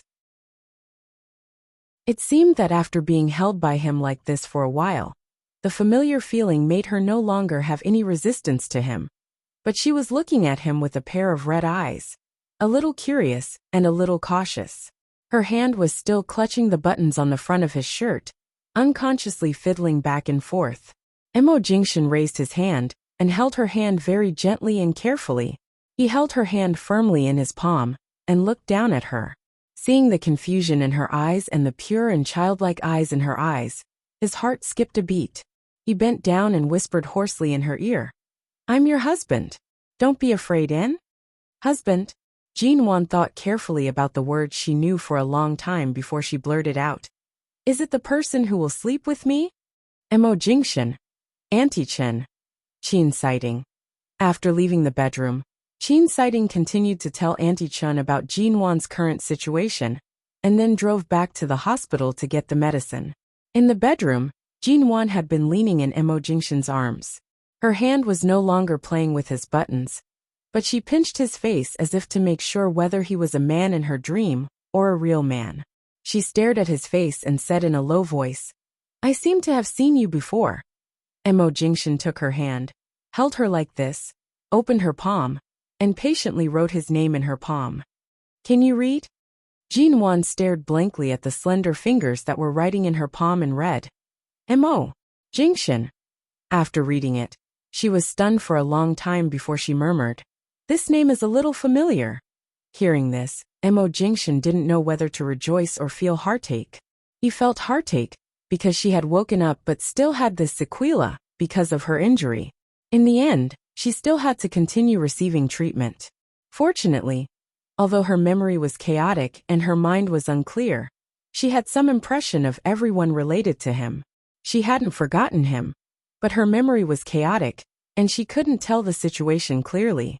Just as Mo Jingshan held her hand in his again and didn't speak, Jinwan suddenly raised her head in his arms and gave him the first smile since she woke up. Although she still smiled cautiously, as if she only felt safe by his side and didn't want to leave him. Fearing that he wouldn't want her anymore, she grinned and said, "Then can I call you Shenshen?" Mo Jingshan raised his eyebrows. "Call me what?" "Shenshen."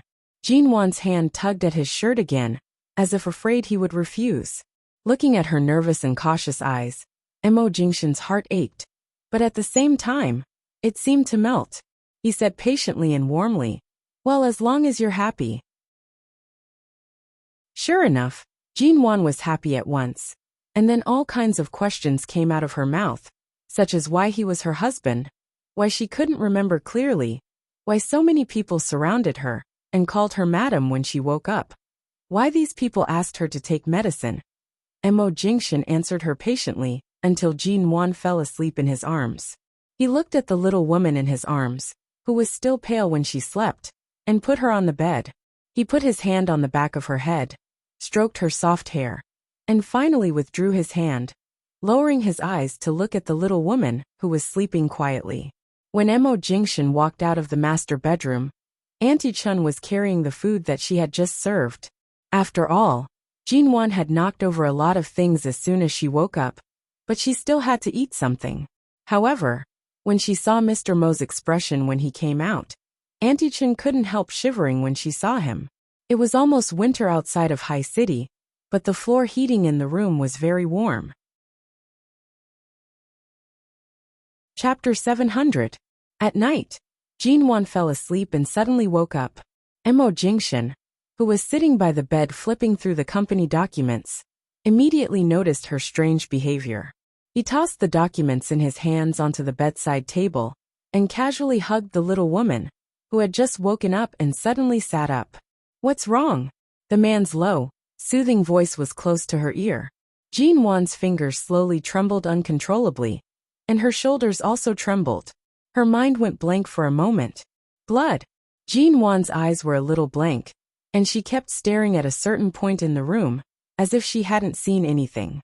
However, when Mo Jingshan looked at her carefully, He found that her eyes were unfocused, as if she hadn't completely woken up from a dream.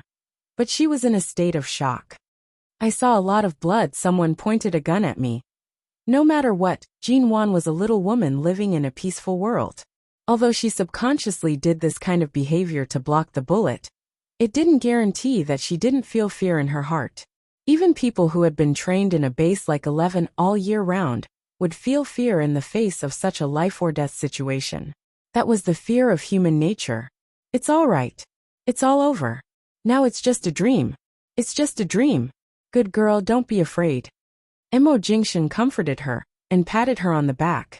He knew that she was just in a dream and not awake, so he kept his voice very low, lest she would be more afraid if she suddenly woke up. Jinwan leaned her head on his shoulder, almost holding her breath, and said hoarsely, "A lot of blood." It was more than a lot of blood. It was all her blood. Mo Jingshan held her, his thin lips pressed against her ear, and kept comforting her until the little woman closed her eyes again, and her breathing gradually became even. This kind of night lasted for 3 days, before Jinwan gradually got rid of those nightmares. When she slept, she would no longer be woken up by those nightmares. On the contrary, probably every time she dreamed of something terrible, she would always hear Mo Jingshan's comforting voice in her ear, and she habitually became more and more dependent on him.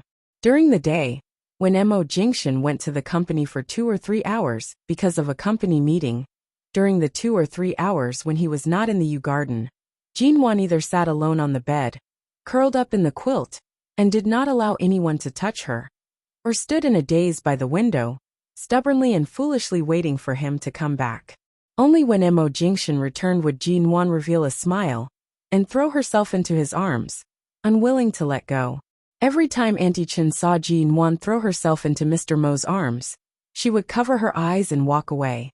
Well, anyway, Dr. Chen said that it wouldn't take long for Madame's illness to be cured. Her current state was simply a sweet burden to Mr. Mo.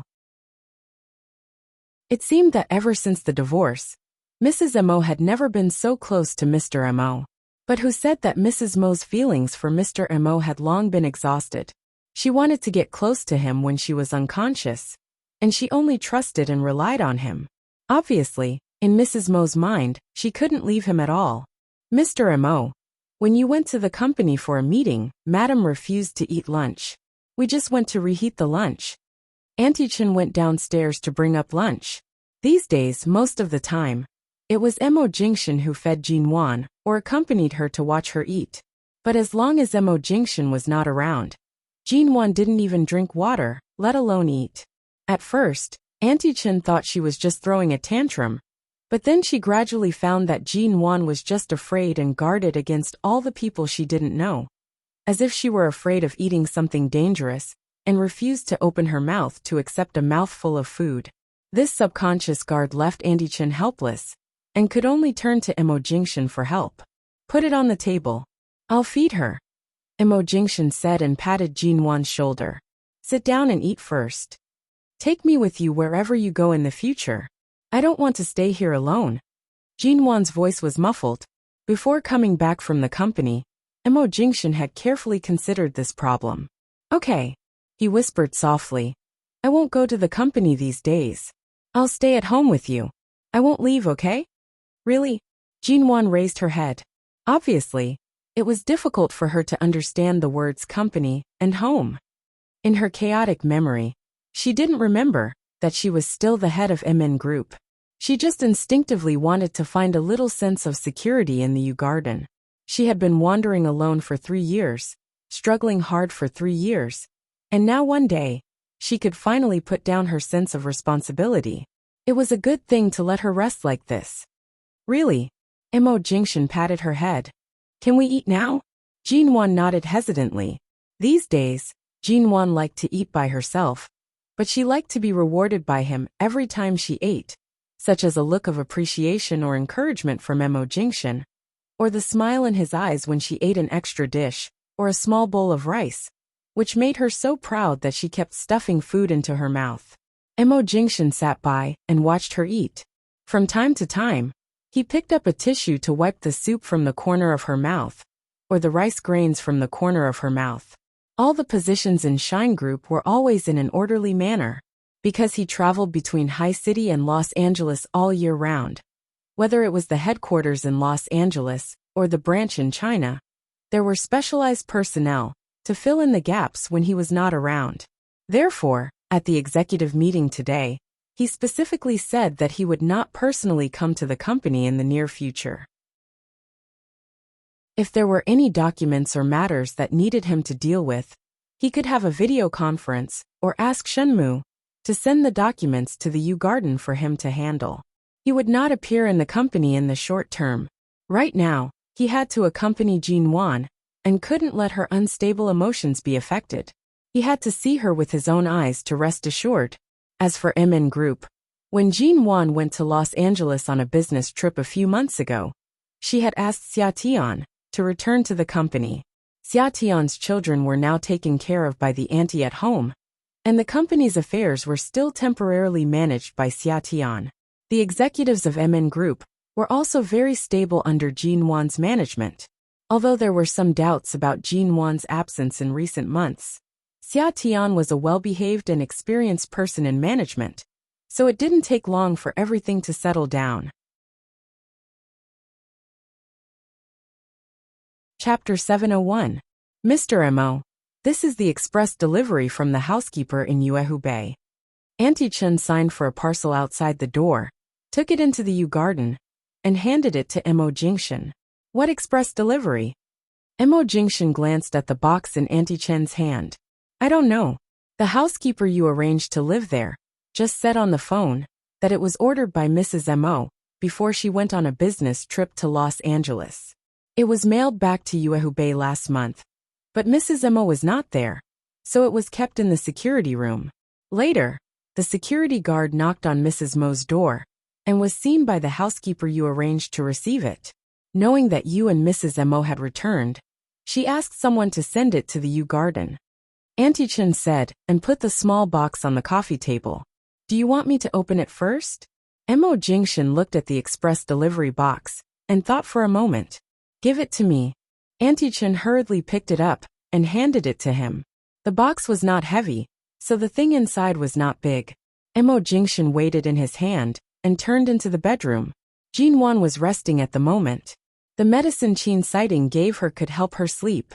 Every day after taking the medicine at noon, she had to sleep for 2 hours, which would help the medicine take effect and help her absorb the remaining blood in the blood vessels in her head. Seeing that Jin Wan was still sleeping, Mo Jingshan put the express delivery on the table, and after a while he opened it. Inside was a light blue velvet box. As soon as he saw this velvet box, Mo Jingshan's eyes almost knew the answer. She opened it and saw that it was indeed the 10-carat blue diamond. However, the blue diamond that she had always kept at home and refused to wear was now carefully inlaid on a very exquisite white gold necklace. It looked very simple, but the workmanship of the diamond holder was very exquisite. It could be seen that the designer had put a lot of effort into it. The simple necklace paired with the gorgeous 10-carat blue diamond formed a different style. It was very suitable for her temperament and also completely set off the beauty of the blue diamond. Jin Wan had already inlaid the blue diamond he gave her before she went to Los Angeles, which showed that she was trying to take another step in his direction. Looking at the necklace in his hand, Mo Jingshan got up and gently put the necklace on her neck. Jin Wan turned her head slightly in her sleep, just enough for him to fasten the back of the necklace without waking her up. Looking at the blue diamond quietly pressed against her collarbone, it made her already fair skin look even whiter. Because Jin Wan had not fully recovered from her illness, the depression in her heart was finally dispelled. Thinking of the day when this little woman first arrived in Los Angeles, she kept saying that she didn't go to Los Angeles to find him. That kind of tone was really lovable and hateful. The Ji family and the Xiao family had been waiting for Jin Wan's news, but there had been no news of her since she was brought back to High City by Mo Jingshan. Mo Jingshan's explanation was that Jin Wan had been ill recently and was not fit to go out to meet people. No matter how serious his illness was, he could refuse to see outsiders, but he could not refuse to see his own family. Ji Hongwen rushed out of the company in the afternoon on the weekend and directly asked the driver to drive to the hospital. He didn't expect that at almost the same time, the Xiao family's car also stopped outside the U Garden. Mr. Mo Jingshan was having a video conference with the people in Los Angeles in the study. At this time, Auntie Chen didn't dare to disturb him, but now she had to disturb him. Hearing the knock on the door, and then hearing Auntie Chen's movement, Mo Jingshan made a pause gesture to the person on the other side of the video conference, and looked back at Auntie Chen, who was at the door. Knowing that she wouldn't come in easily under normal circumstances, he asked indifferently, "What happened?" "The Ji family and the Xiao family have come. I can't stop them too much. I stopped them last time, but this time I really don't have any reason to stop them.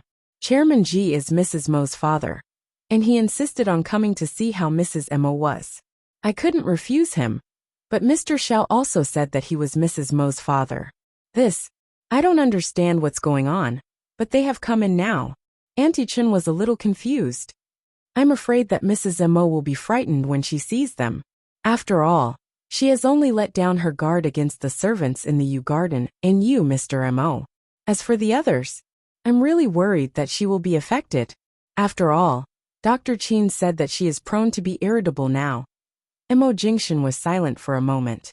It was not difficult to imagine what kind of earth-shaking quarrel Xiao Zhenjuan and Ji Hongwen would have when they met. In front of Jin Wan, she definitely couldn't stand such a scene. He directly told the person on the other side of the video conference that the meeting would be suspended and that they would continue at another time. He got up and walked out of the study. At the same time, Xiao Zhenjuan and Ji Hongwen finally saw Jin Wan, but to their surprise, the daughter they missed so much was fiercely repulsed by their appearance, and even seemed to be very afraid. A servant said that Mrs. Mo's illness was because of a brain injury, and that there was still some blood left after the surgery, and she was still unconscious. At this moment, the two people who had been quarreling from the door into the villa didn't dare to say anything to provoke her. Jin Wan saw that the two of them had not allowed either of them to approach her, regardless of whether it was Ji Hongwen or Xiao Zhenjuan.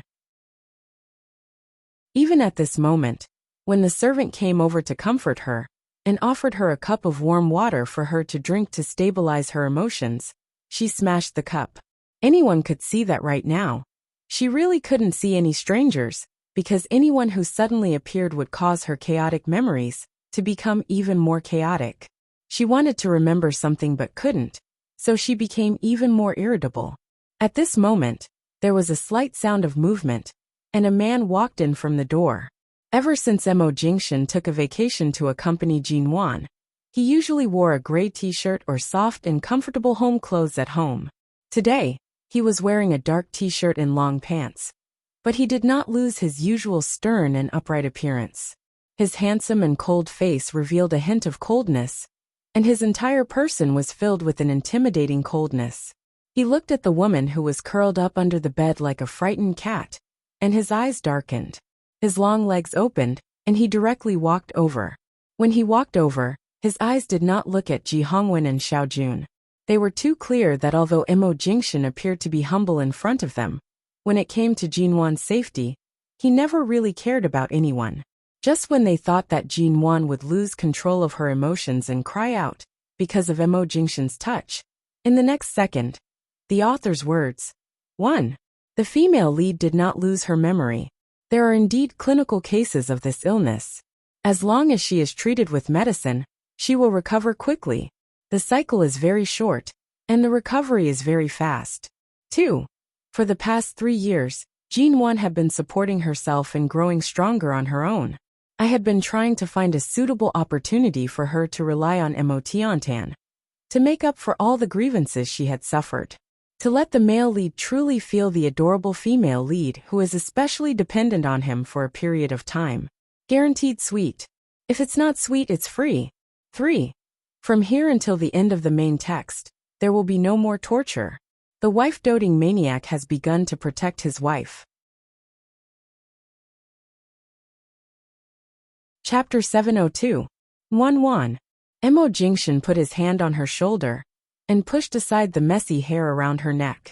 The moment Jin Wan saw him, when he bent down to pick her up, She instinctively threw herself at him, her hands clutching his sleeves tightly. Mo Jingshan's movements were meticulous and focused. He picked her up from the ground. Even though Jin Wan was trembling all over, as if she would break in his arms in the next second, he put her on the bed, as if he didn't see the people in front of the door. Jin Wan was frightened and repulsed by everyone, but she didn't reject Mo Jingshan's approach. Instead, she seemed to rely on him. To be precise, she didn't take the initiative to respond. When Mo Jingshan picked her up, she didn't make any aggressive movements. She just let the man tidy up her hair and clothes and put her on the bed.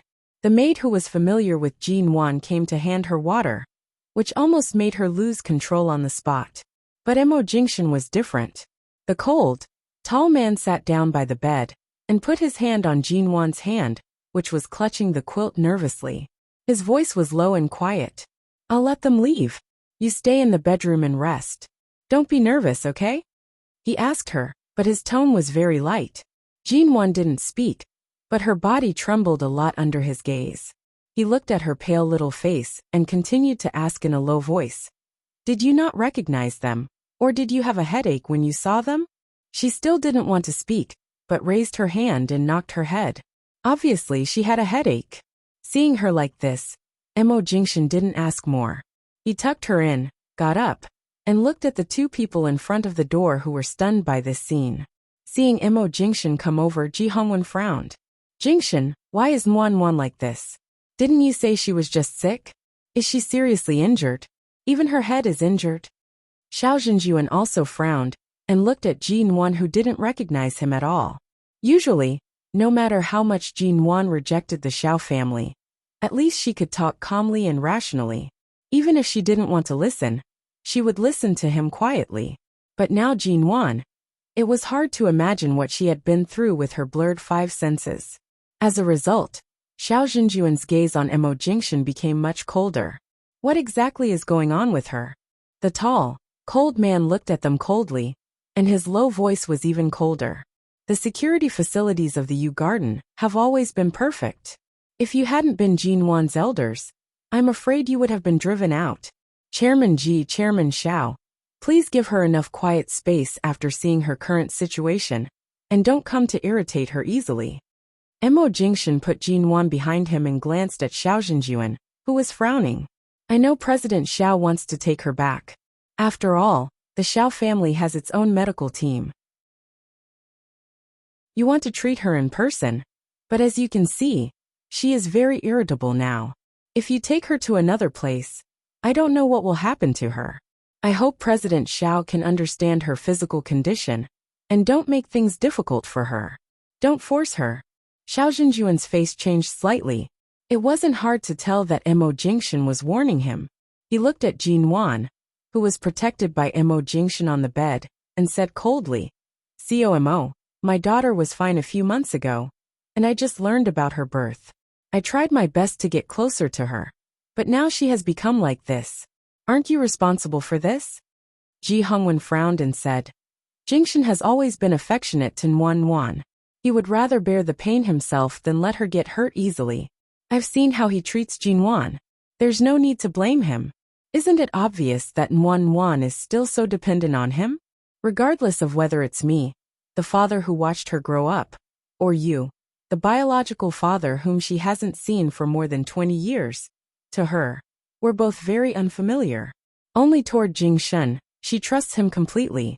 What else is there to pursue?" Xiao Zhenjuan's face darkened, and his tone was very bad. "The Xiao family's medical team is very professional. If Nguyen Nguyen can't go to the Xiao family to recuperate, send a medical team here to treat her 24 hours a day." Mo Jingshan's lips curved in a cold smile. "She was already so frightened after seeing you. You sent a few unfamiliar doctors over. Are you trying to make her break down?" Mo Jingshan's lips curved up coldly, and he seemed to be smiling. "So, how did she suddenly become like this? What the hell is going on?" Xiao Zhenjuan's face darkened. Even though Xiao Zhenjuan only wanted to bring his daughter home, and did not have any intention of starting a war, and he was calm enough, when he met Mo Jingshan's cold and indifferent gaze, his heart was still ignited. His daughter was unwilling to return to the Xiao family when she was healthy. Now that she was in such a state, it wasn't easy for the Xiao family to step forward to treat her and reconcile the relationship between father and daughter.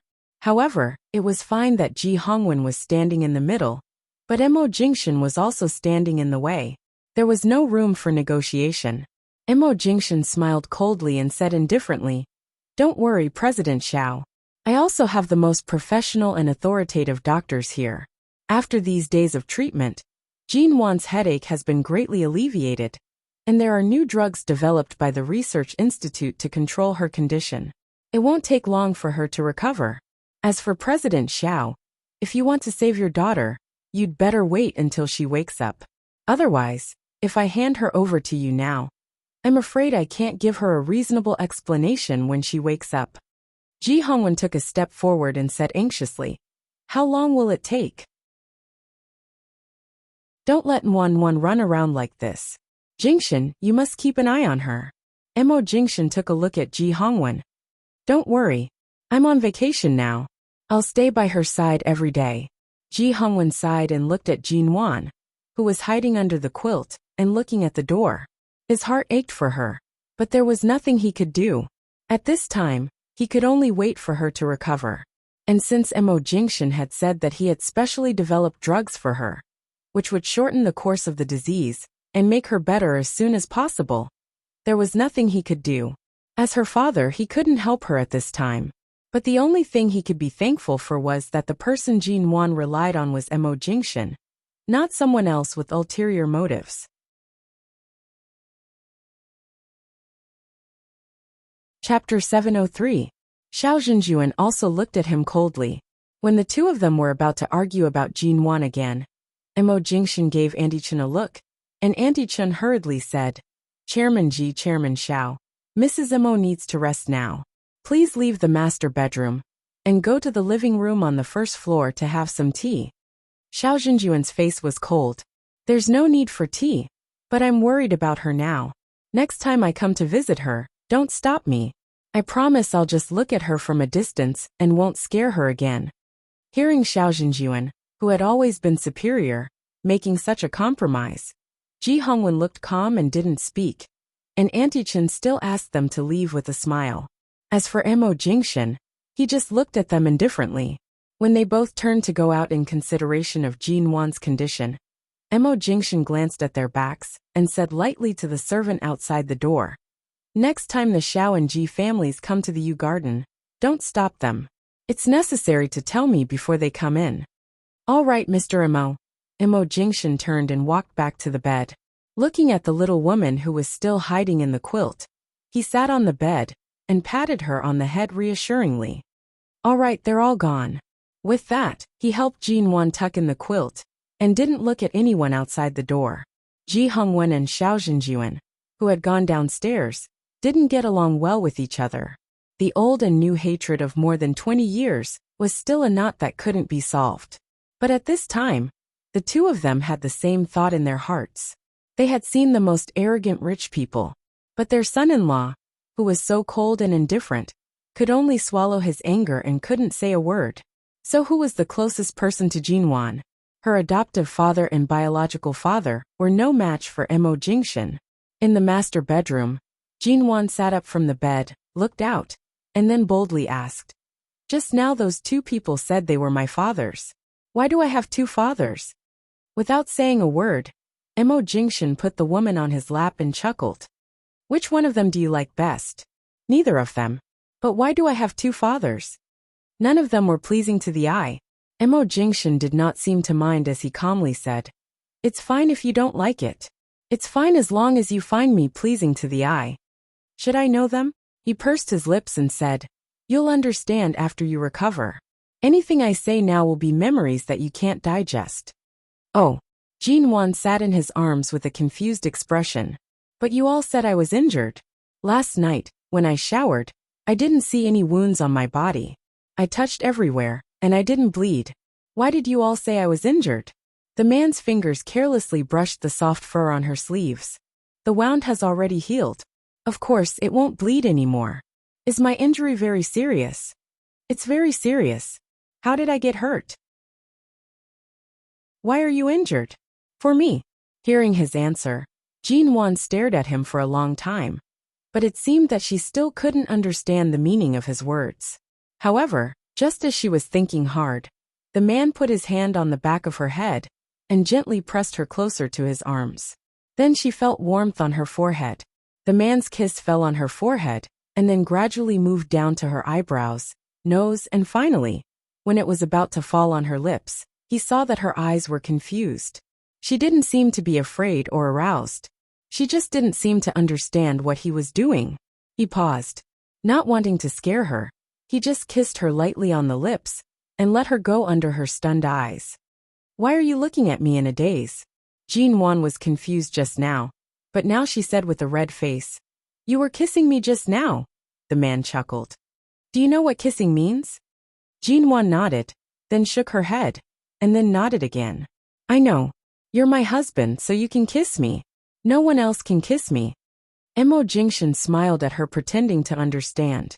He raised his hand and gently pressed her head. "Does your head still hurt? If you don't want the nurse sent by Dr. Chin to massage you, I'll do it for you." Jin-won raised her hand to pull his hand down and shook her head. "It doesn't hurt as much as it did a few days ago.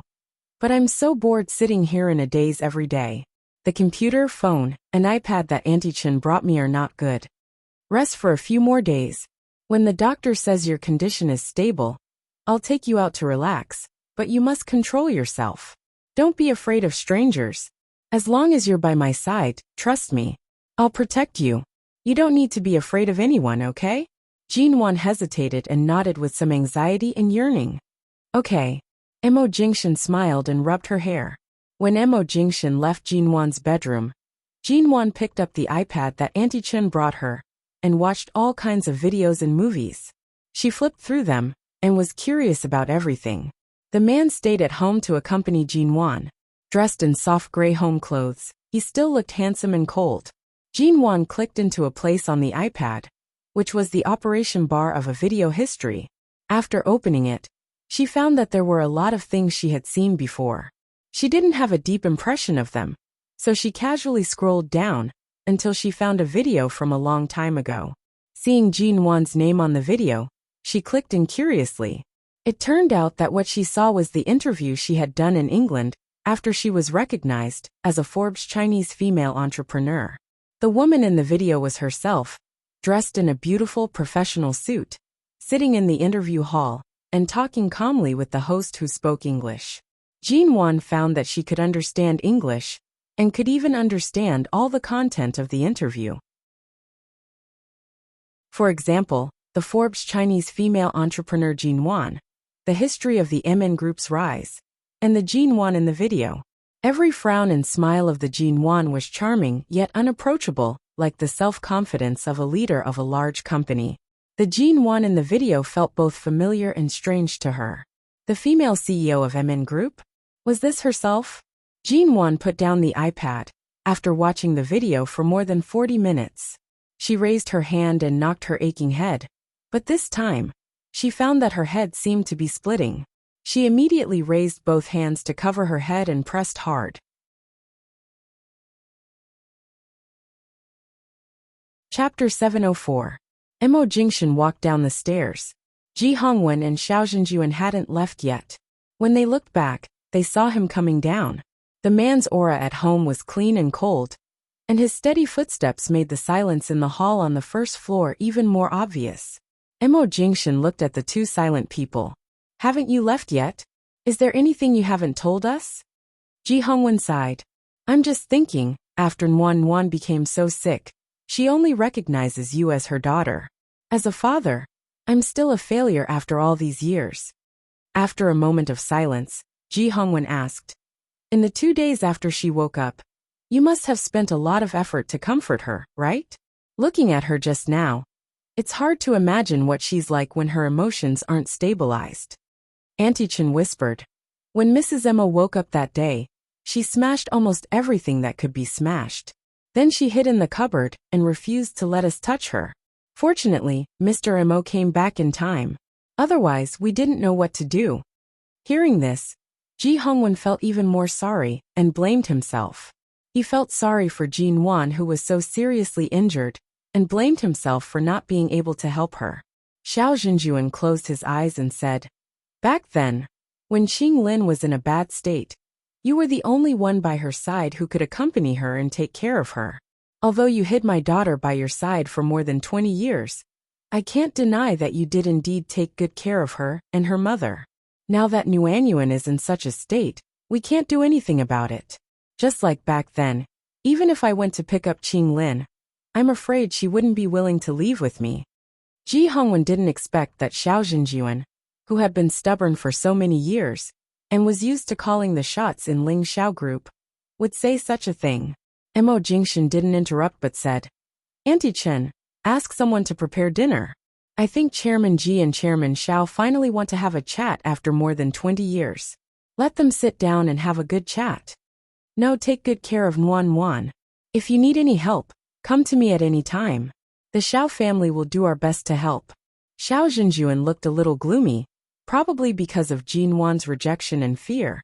And because he saw Jin Wan like this, he thought of what her mother looked like in the Ji family. It was useless to say anything now, but he didn't mean to make up with the Ji family. After saying this, he turned and walked away with a dark face. Mo Jingshan narrowed his eyes and did not speak. Ji Hongwen didn't stay long. After all, everyone in the Yu Garden was surrounding Jin Wan. He didn't want to cause any trouble, so he said a few words and left with Xiao Zhenjuan. Mo Jingshan indifferently watched as the people left the Yu Garden and turned to head upstairs.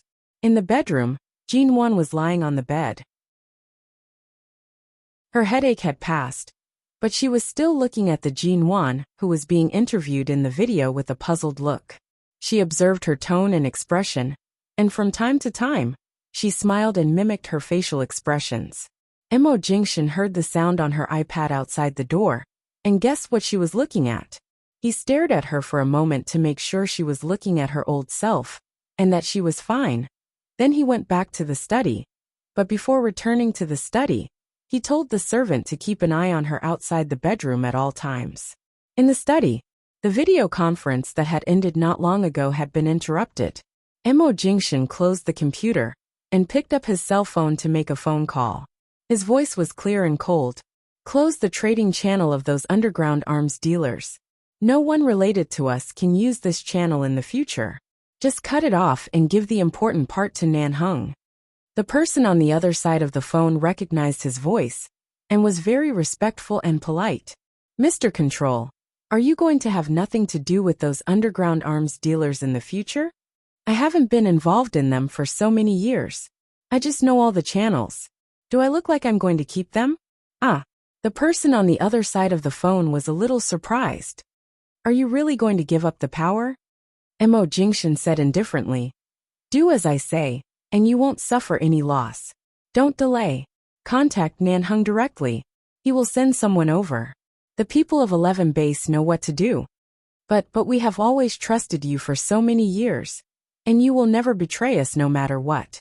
Now if these channels are given back to us, it's hard to say whether we won't." Mo Jingshan smiled mildly. "I'm sure you don't wish for me to sell you out of impatience one day." Okay, I see. I'll do it right away." After hanging up the phone, Mo Jingshan dialed another number with his long fingers.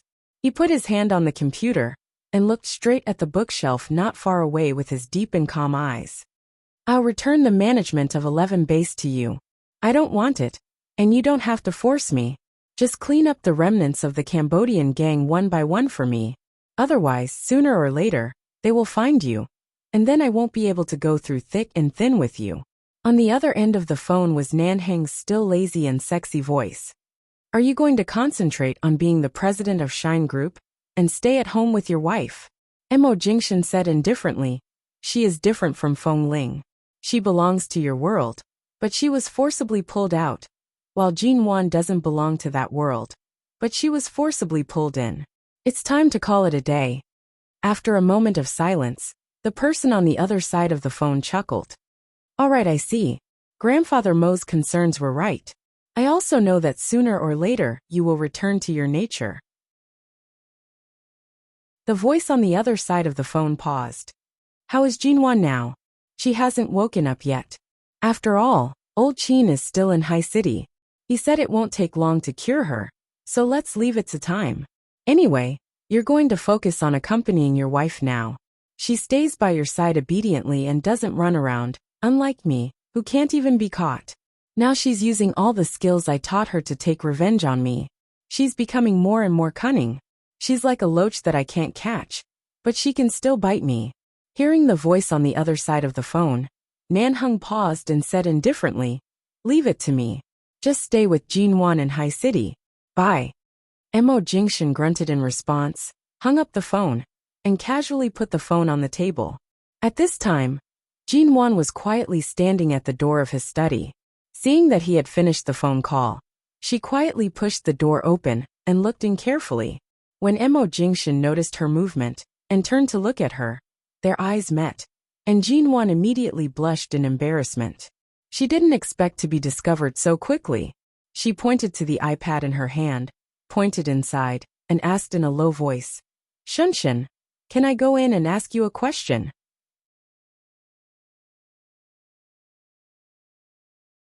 Chapter 705. Seeing Jinwan's sneaky and childish look, Mo Jingshan smiled. "What do you want to know?" Jinwan then quietly looked back at the servant who had been following her. Just now, when she came out of the bedroom, the servant had been following her. Because Mo Jingshan had responded inside. After receiving the servant's permission, Jinwan squeezed in through the crack of the door. Now she had lost a lot of weight, so she squeezed in without opening the door too much. This is the person." Jinwan walked over, raised the iPad to him, and tried to show him. "This woman is also called Jinwan. I think she looks exactly like me. So is this the person I used to be?" Mo Jingshan took the iPad and casually flipped through it. He saw that she had found all the interview videos she had participated in, as well as some of the scenes of her being surrounded by the media in High City, including the time when he had said in front of the media that they had never divorced because of Ji Mungran's trick. She had also dug out the video. She even knew to search for her own name on it. "It's you." The man looked at Jinwan in the iPad for a while, and a warm smile suddenly flashed across his eyes.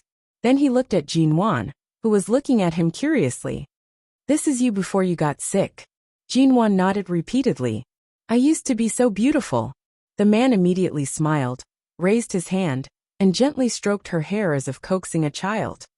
"You are also very beautiful now." "No, I haven't seen those beautiful clothes. Even the clothes Auntie Chen bought for me are not as beautiful as these." Jinwan pointed to herself on the screen and saw all kinds of beautiful clothes. Mo Jingshan paused. Her own clothes should be in Yuehubei, and most of the clothes in the Yu Garden were bought by Auntie Chen. Many of the clothes were what Jinwan liked 3 years ago. Auntie Chen didn't know that Jinwan had changed a lot in the past 3 years in London, and people at Auntie Chen's age thought that Jinwan should be comfortable at home. So most of the clothes in the wardrobe were in line with Auntie Chen's taste, and many of them were home clothes. "You like these clothes? Shall I take you to buy them tomorrow?" Hearing that she was going out, Jinwan's eyes lit up again, and then she asked, "Are there many people in the clothes shop?" "A lot." Mo Jingshan watched her patiently and gently. "You do need to train in a crowd. If you're always afraid of strangers, I'm afraid you can only stay at home while you recuperate. You can make your own choice, and?" Jinwan hesitated for a long time before timidly whispering, "Will you always accompany me?" "Yes." "Then let's go buy it." Jinwan's eyes were full of expectation, but she was also a little nervous. Her desire to go out and buy beautiful clothes inspired her courage. Besides, Mo Jingshan promised that he would always be with her. She believed him. That night, after Jinwan returned to the bedroom and fell asleep, Mo Jingshan asked the servant to go to Jinwan's home in Yuehubei to fetch the clothes she liked.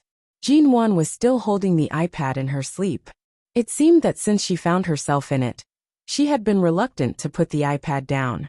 She even held it in her sleep. Even when the screen was dark, she still wouldn't let it go. She didn't like the feeling of headaches, confusion, and even confusion of memory every day. When she was not grumpy and calm, she longed for memories and a sober and rational self. Qin Sightings said that when she had this kind of feeling, it meant that everything was going in a good direction. It would be of great help to her recovery, If she could always keep a clear head, not be stimulated, and gradually adapt to the current life. Mo Jingshan didn't continue the meeting yesterday. This morning, he would meet with the United States. After all, the time difference between China and the United States was different. He had to get up at 6 o'clock in the morning for a meeting, so he woke up early. When he opened his eyes, he saw a fair and delicate face leaning against his chest. Her eyelashes were slender and dense, like a row of small fans. Her long dark hair was spread on the pillow, lazy and beautiful. She was sleeping deeply, defenseless in his arms. The man propped up his elbow and looked at her for a while. Suddenly, a bad impulse flashed across his eyes. He reached out to pinch her nose, leaned over, and kissed her, taking away her breath. Jinwan was naturally woken up by the feeling of suffocation. She had been sleeping in his arms last night, and in the morning, she was still in a deep sleep. So when she opened her eyes, she was a little dazed and didn't know what had happened. When the dazed haze in her eyes faded, and she saw the man's smiling black eyes, she realized that he was kissing her again. However, since she woke up, most of the time he kissed her pitifully. At this moment, he kissed her deeply, and she almost couldn't resist. Seeing that Jinwan was innocent and ignorant, but didn't resist because she knew he was his wife, Mo Jingshan admitted that he was impulsive for a moment, and his lower body showed his desire for her. But seeing this little woman's innocent look, even if she probably wouldn't resist no matter what he did, he still couldn't bear to do it. After all, her mind was still at the stage of a child. Holding back his desires, Mo Jingshan gradually softened his kiss and kissed her gently on the corner of her lips. Jinwan met the man's deep, dark eyes with a smile and heard his low, unhurried voice. "I'm going to the study. You're not allowed to sleep in today. Sleep for at most 2 hours before you get up to clean up. I'll accompany you to buy clothes early. There are fewer people in the morning, so you won't be afraid when there are too many people." Jinwan nodded blankly. When she saw him sit up, she suddenly subconsciously raised her hand to grab his clothes.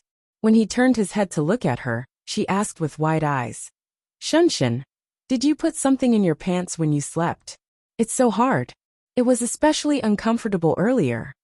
The moment Mo Jingshan's expression faltered, Jinwan curiously reached out to touch it. "What did you put in your pants?" For the first time in his life, Mo Jingshan dodged back and retreated under the bed. When he saw the little woman's curious expression, he immediately rubbed his forehead, not knowing whether to laugh or cry. "Nothing.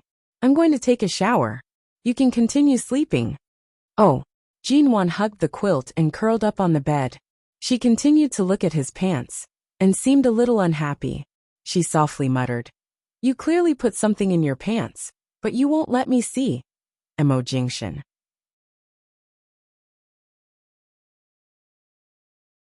Chapter 706. When Mo Jingshan entered the bathroom, he caught a glimpse of several toiletries placed in front of the bathroom mirror. Last night, he took a shower in the spare bathroom of the study and didn't come back here. He didn't enter the bedroom until Jinwan fell asleep for a long time. He didn't notice that all the toiletries here had been replaced with couples style. Auntie Chen had asked for Jinwan's opinion on all her daily necessities. It was probably Jinwan's idea to replace all the toiletries with couples style. When this little woman wasn't being stubborn with him, she was very romantic in her bones. She even knew how to play around with these little things. When she was sober, she lacked this tenacity, but in the past 3 years, she had become more and more stubborn. Even when she was on the verge of death, she would give him a fatal blow and wouldn't stop until he was in pain. Mo Jingshan picked up one of the blue toothbrushes and glanced at the pink one next to it. It seemed that he hadn't taken a vacation for too long.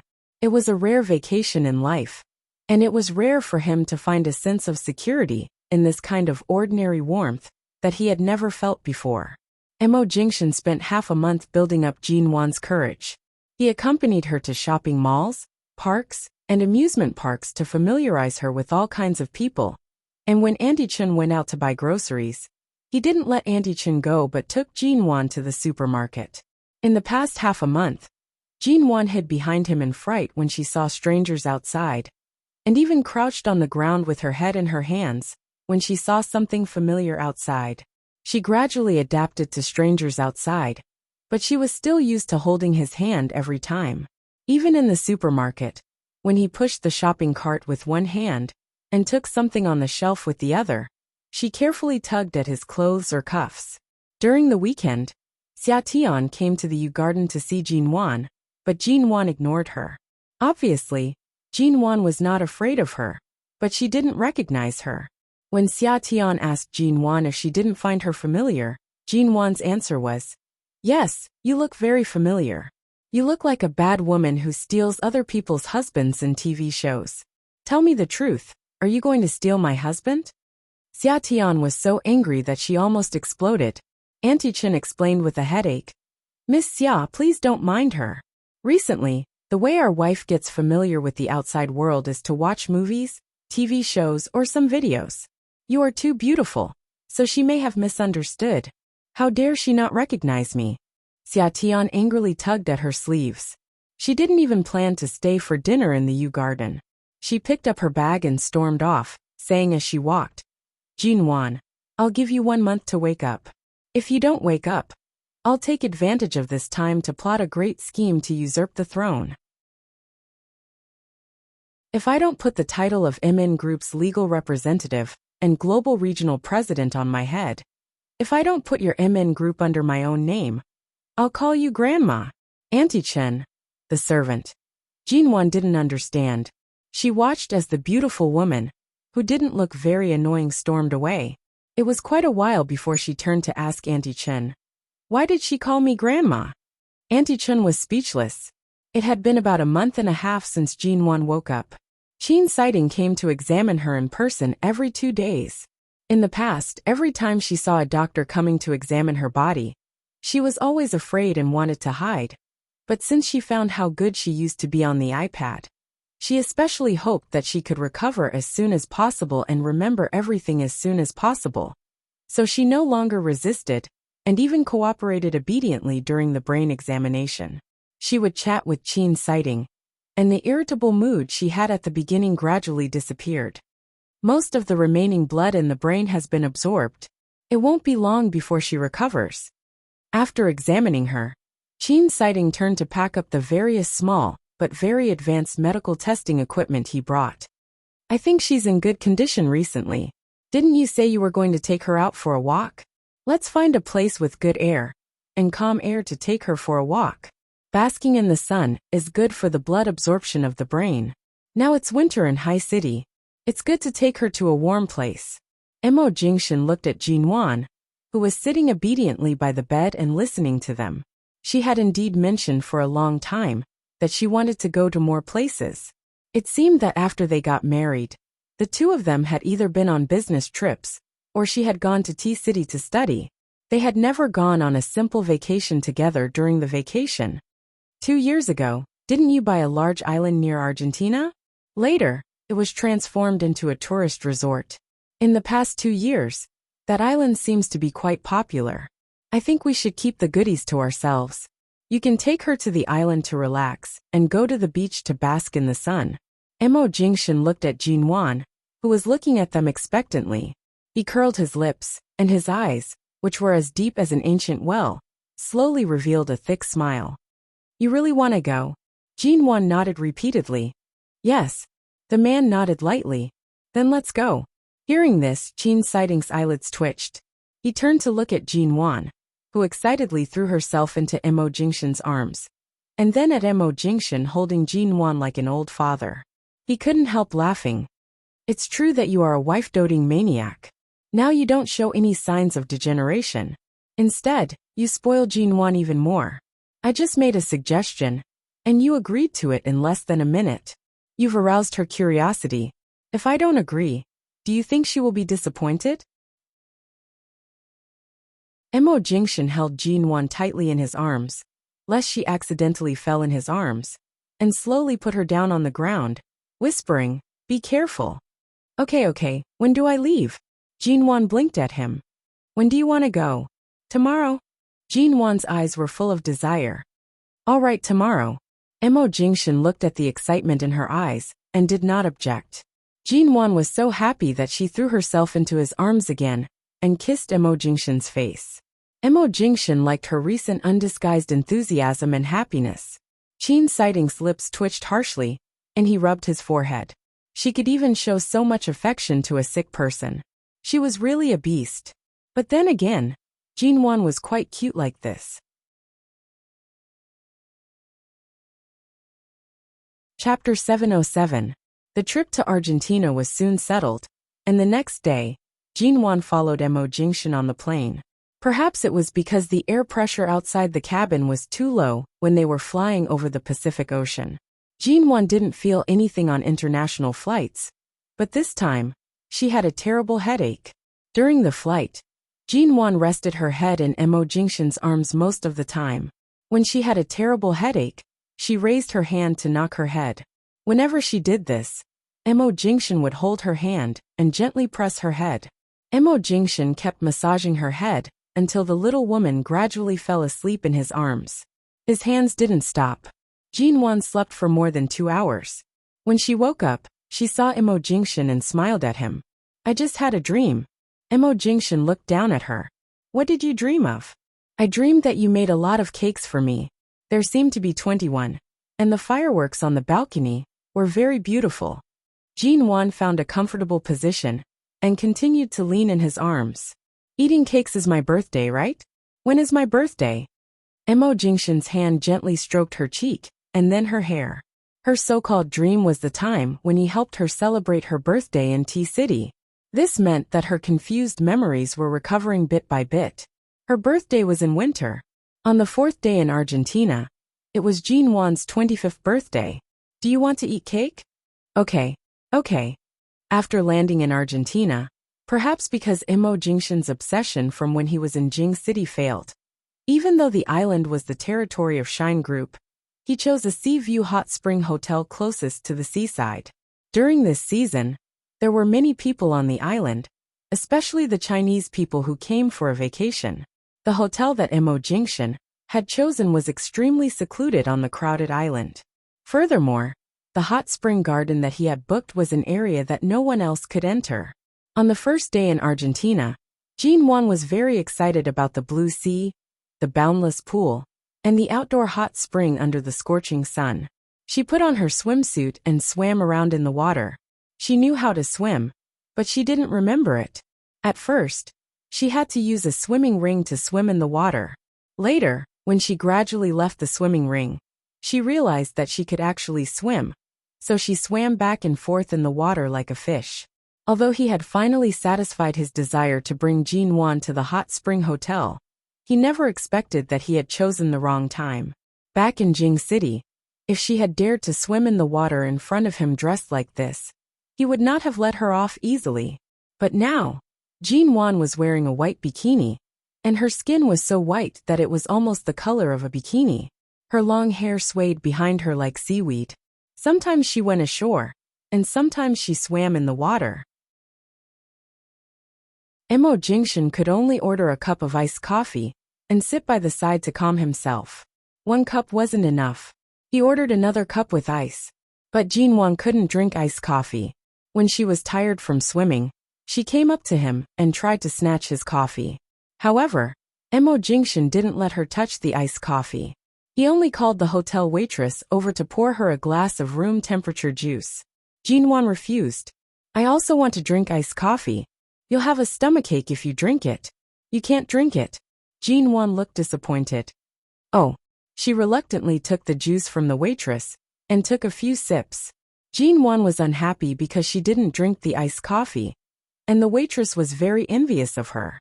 At first, she was excited to know that the owner of this island, the big boss of Shine Group, had come in person, and then she was envious of CEO Mo's patience and love for his wife. Although Jinwan looked a little like a spoiled child, she didn't show any strange behavior in front of outsiders. So everyone thought that Mrs. Mo had been spoiled by CEO Mo to be so innocent, lovely and innocent. CEO Mo, a legendary figure in the business world, usually kept a low profile and rarely showed up. This island in Argentina was a tourism project of Shine Group in the past 2 years. Although this island was very popular recently, No one expected that CEO Mo would come in person with his wife. However, CEO Mo didn't go to various places to visit or check the conditions of the hotels and the environment. He just accompanied his wife to watch the sea view in the hotel, accompanied her to eat her favorite food, or just sat here and watched his wife swim. And it was really bad for women to drink things that were too cold. CEO Mo not only doted on Mrs. Mo, but also took good care of her body and wouldn't let her touch anything cold. Such a good man was almost extinct on the earth, not to mention such a powerful and rich man. There were waiters and waitresses from various countries in this hotel. Because Jinwan often swam, there were 3 or 4 Chinese waitresses sent here to serve them. There were no men. Those who could work here were all young and beautiful, but Mo Jingshan didn't even look at them. Obviously, he only had his wife in his eyes. Mo Jingshan envied him to death, but could only watch him eat dog food. It was really torturous. CEO Mo, there's a snack street and a handicraft street near the hotel. These are some of the characteristic streets planned by the island tourist area. It's only a dozen minutes walk from the main entrance of the hotel. Although your wife likes to swim here, I suggest you accompany her to walk on those characteristic streets. There are novelties from different countries. I think your wife will like it very much, the waitress said with a smile as she brought him a new iced coffee.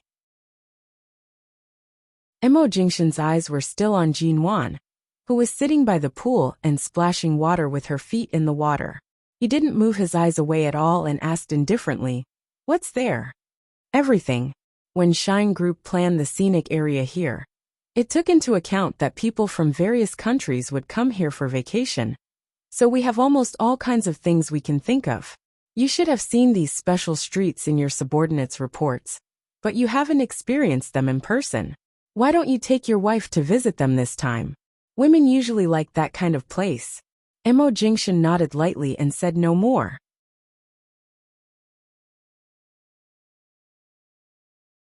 Chapter 708. Jinwan was almost addicted to the feeling of swimming in the water.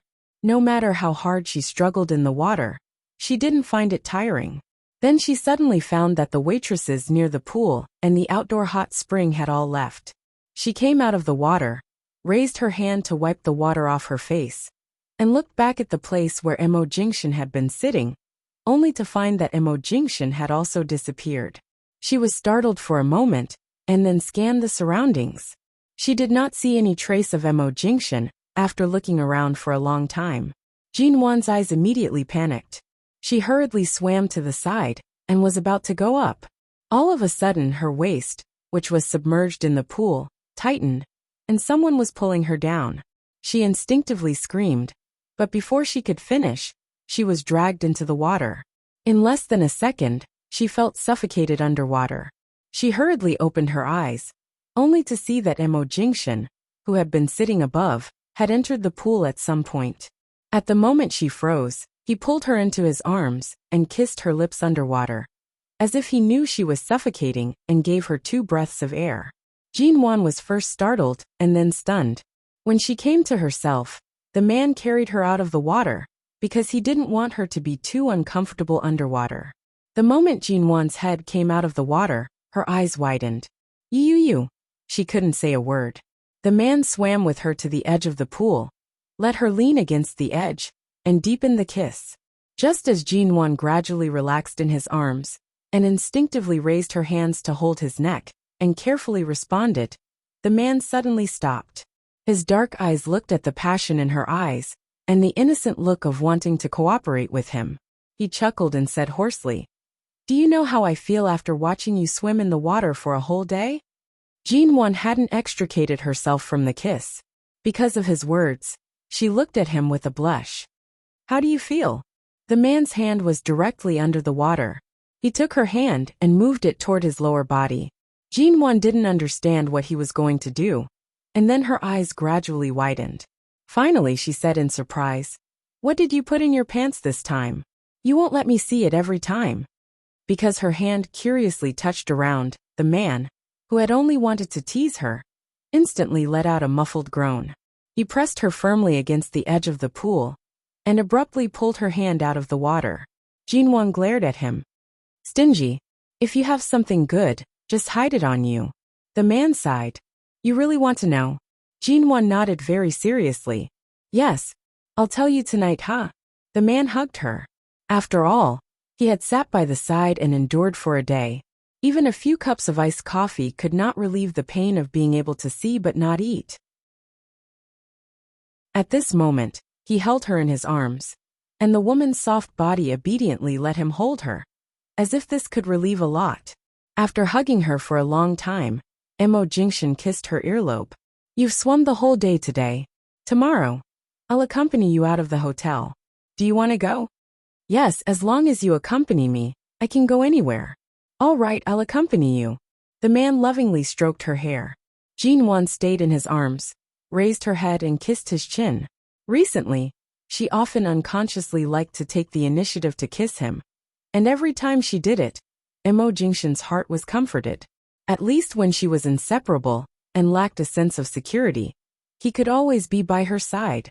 He really couldn't imagine if he was not by her side at this time. But if it were someone else, would she be so dependent on that person? Mo Jingshan rubbed her wet hair again, bent down, and kissed her hairline. The next day, on a characteristic street 10 minutes away from the hotel, Jinwon looked around, as if she was curious about everything. However, she held Mo Jingshan's hand the whole time and refused to let go. In 2 days, it would be Jinwon's birthday. Mo Jingshan deliberately looked for a suitable birthday present and had asked someone to make sufficient arrangements. The two of them walked on the street, and whenever Jinwon saw something nice, he would take a few more glances. However, after walking for a while, he found that Jinwon's current situation was that everything she saw was fresh and she liked it. He had planned to see what she liked most now, but the little woman was surprised all the way, as if everything could make her excited. Mo Jingshan asked her everything, and she said she liked it. When he asked her what she liked most, the little woman, who must have watched too many TV shows on the iPad, leaned in his arms, blushed, and whispered, I like you the most. Mo Jingshan paused, lowered his eyes to look at her deeply, and then he didn't know whether to laugh or cry. When they passed by several dessert shops, Jinwon pointed to a milk tea shop and said excitedly that she wanted to drink that. Mo Jingshan turned to buy it for her, and Jinwon finally let go of his hand and turned to look at another shop across the street. It was a cake shop that didn't look very big, but both the brand and the decoration were exquisite and luxurious, and the cake samples on display outside the shop were also very beautiful. Jinwon stared at the beautiful cakes and couldn't help walking over. After entering the cake shop, she saw 2 female customers and several staff in work clothes. On the most conspicuous table in the front was a sky blue cake with 9 layers, on which there were dozens of little swans made of various kinds of sugar-turning techniques, and other decorations made of sugar-turning techniques. In short, it was a luxurious, beautiful and delicious cake. Jinwon stared straight at the cake, walked over, and looked at the vivid little swans on it. She reached out to touch them carefully, but because she knew they were food, she paused when she was about a finger away from them. Then she put down her hand resentfully and didn't dare to touch them. Jinwon stared at the cake with her eyes fixed on it. She looked at the cake with a smile on her face. At this time, a sharp-eyed staff came over. Many people here were Chinese. Seeing that Jinwon was dressed like a Chinese, she came over and pushed Jinwon, who didn't dare to touch the cake, aside. Hey miss, this 9-layer cake has been ordered by the 2 beauties next to you, and it's very expensive. Don't touch it.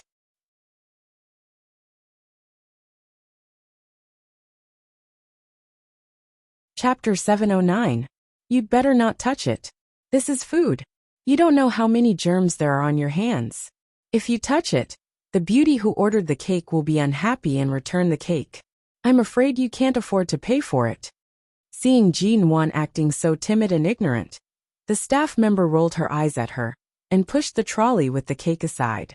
Seeing the staff member acting so cautiously, Jinwon didn't understand the contempt in her eyes and asked instinctively, Is this very expensive? The staff turned to look at her again and looked up and down for a while.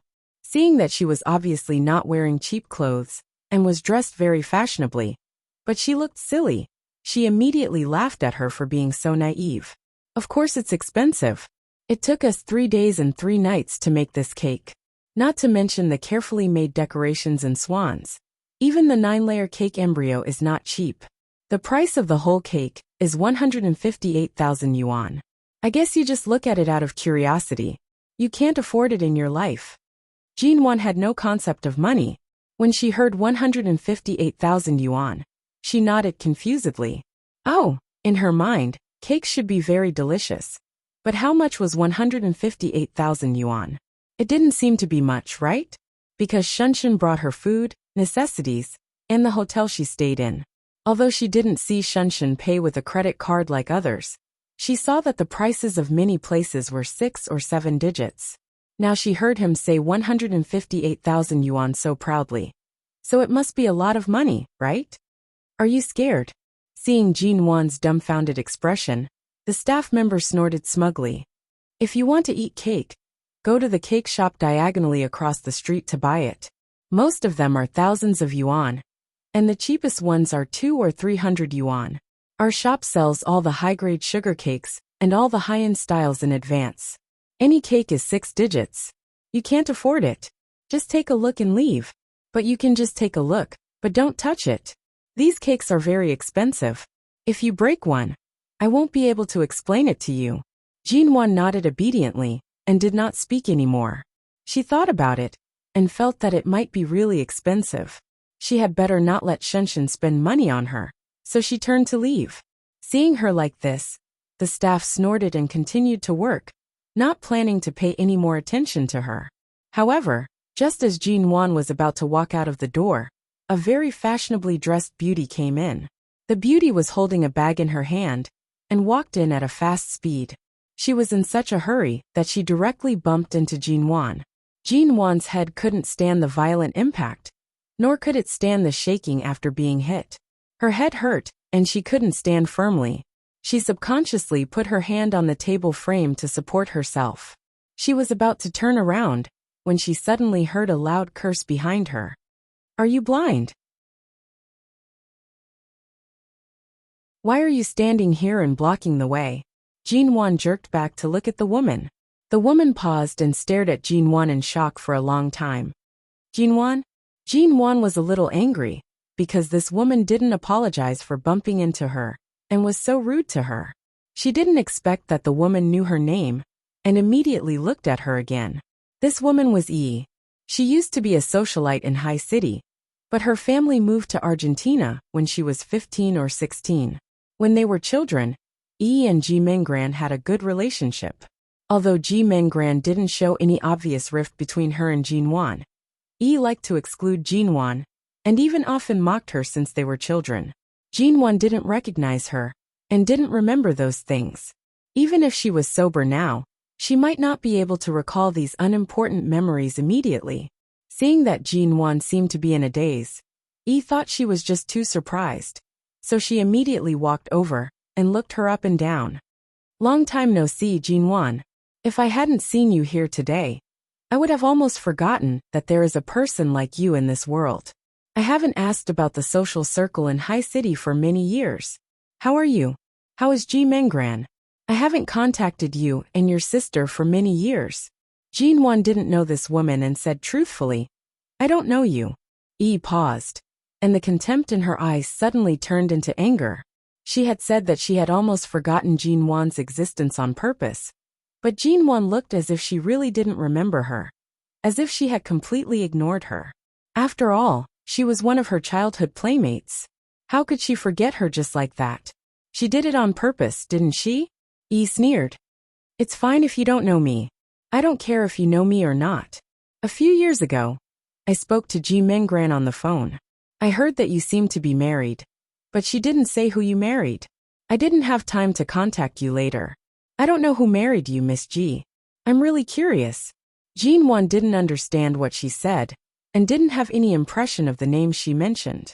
She just felt a headache, and turned to go out to find Mo Jingshan. Yi thought that Jinwan didn't want to talk about her marriage, so she instinctively suspected that Jinwan was divorced or had an unhappy marriage. So she didn't want to talk about it, so she said sharply, Tut, the eldest daughter of the G family, seems to be living a miserable life. Alas, don't be too sad. There are many people who are unhappy in their marriages. Just make do with it. Anyway, life is only a few decades, and it doesn't matter whether you feel wronged or not. With that, she said with a smile. But I'm different. My husband is the eldest son of a political family in Argentina, and now he is the general manager of this island resort. My marriage is very happy. At this time, the staff of the cake shop suddenly came over and said fawningly, "Missy, do you know this lady? She seems to come in to see the cake. Just now, she almost touched the cake you ordered. After I told her the price, she was shocked." Yi looked at Jin Wan with a faint smile. Shocked. Is it necessary? Has the G Corporation declined so much that Miss G can't even afford a cake worth more than 100,000 yuan?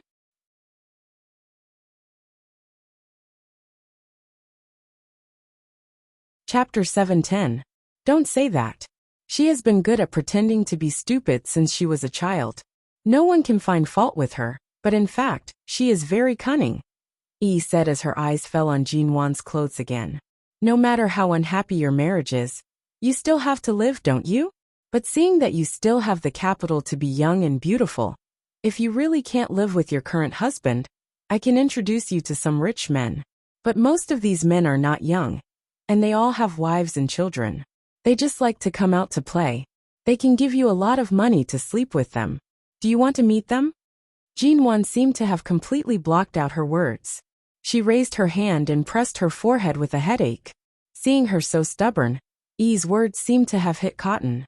She clearly remembered that although Jin Wan didn't seem to have any personality in the past, in fact, she refused to suffer any losses.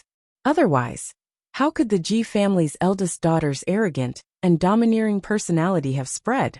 And Jin Wan was also very mean. However, her current expression made Yi feel strange, and she was also unhappy about being ignored. At this time, the two female customers who had been inside came up to Yi. "Cousin, we've finished the order for the cake. Do you need us to buy other things for you?"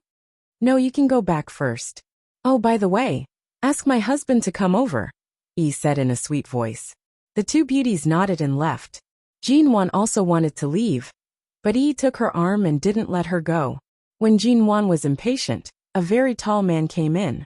The man had black hair, black eyes, and a fashionable beard, but he looked like a Westerner. He was an Argentinian.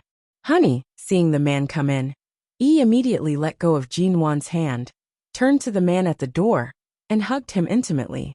Then she turned to Jin Wan and said, "Let me introduce her to you. Her name is Jin Wan. We grew up together when we were in High City." The man looked at Jin Wan expressionlessly and held Yi in his arms. "Honey, I thought you wanted me to help you get the cake. What's the point of introducing a childhood friend like you? As for the cake, the staff here will be responsible for delivering it. Is the matter here settled? Shall we go back now?" "Great. Wait a minute. I have something to do," Yi said intimately as she turned around to speak to the staff. The staff nodded and immediately said to Jin Wan, who was having a headache, "Don't block the way. We're going to ship the cake out. Don't delay our business. If Miss Yi's cake can't be delivered on time, you'll have to compensate us for our lost time," Jin Wan said with a smile. Jin Wan felt that these people were very strange. Their words were all strange. Although she couldn't understand them, she felt strangely uncomfortable. She turned to look at the door. When she saw the figure outside, she felt a lot more at ease. She wanted to laugh but couldn't, so she forced a smile. Yi didn't look at Jin Wan's face, so she didn't notice the expression on Jin Wan's face. There was no deep hatred between them. She just wanted to bully Jin Wan verbally and show off her husband to show her how good she was now.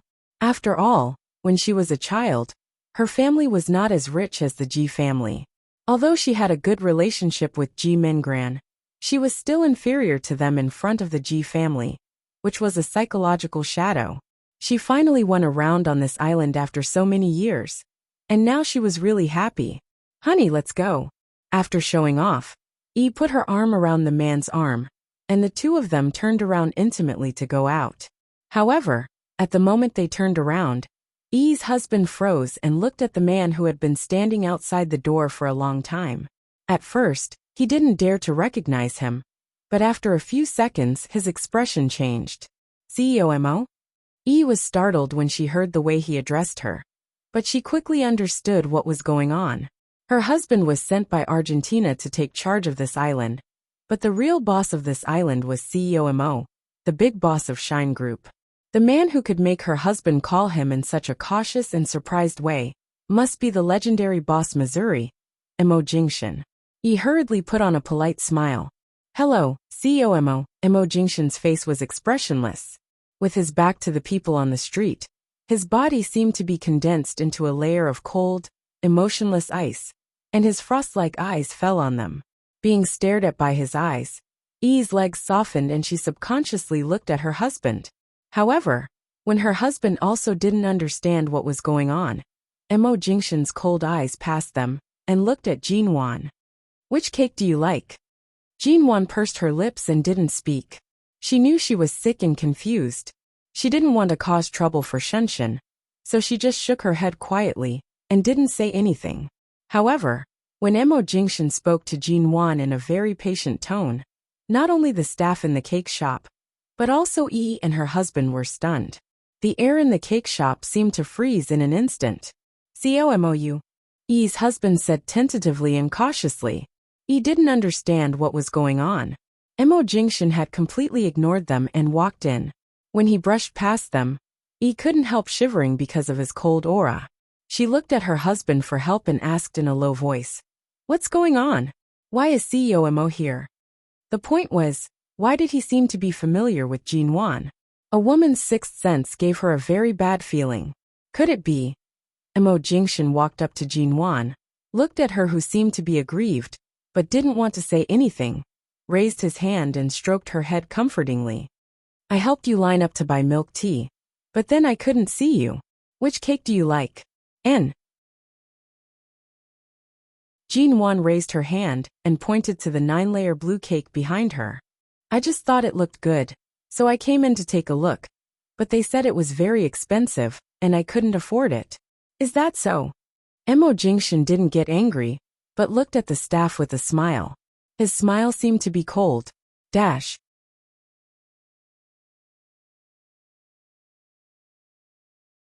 Chapter 7:11. When E turned around and saw Mo Jingshan gently holding Jinwan in his arms, her eyelids twitched hard, and she had a feeling that she was about to die. The employees of the cake shop didn't understand what was going on. At this time, the manager of the cake shop came down from the production room on the second floor. The moment he saw Mo Jingshan, he was shocked. He had heard the noise downstairs and thought someone had come in to make trouble. He didn't come down to see what had happened, but he knew what had happened. Now that she saw Mo Jingshan here, and how much he cared about the little woman in front of him, the manager staggered down the stairs and hurriedly came over to apologize. CEO Mo, it's a misunderstanding.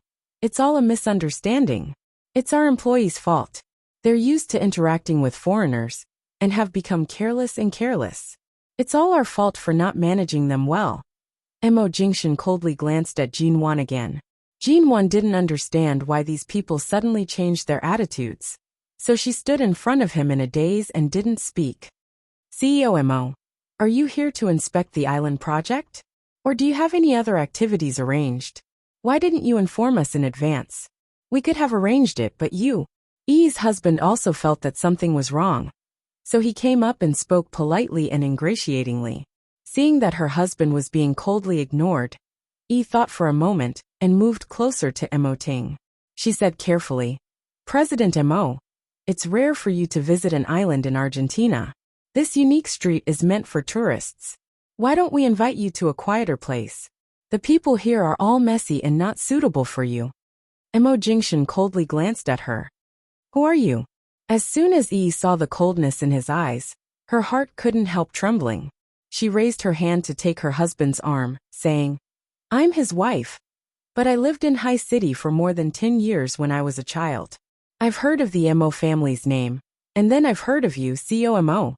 Seeing the coldness in Mo Jingshan's eyes that could almost penetrate people's hearts, Yi saw Jin Wan's dazed look in front of Mo Jingxian, and felt that although they seemed to be very familiar with each other, she thought that maybe they just knew each other and met here by chance.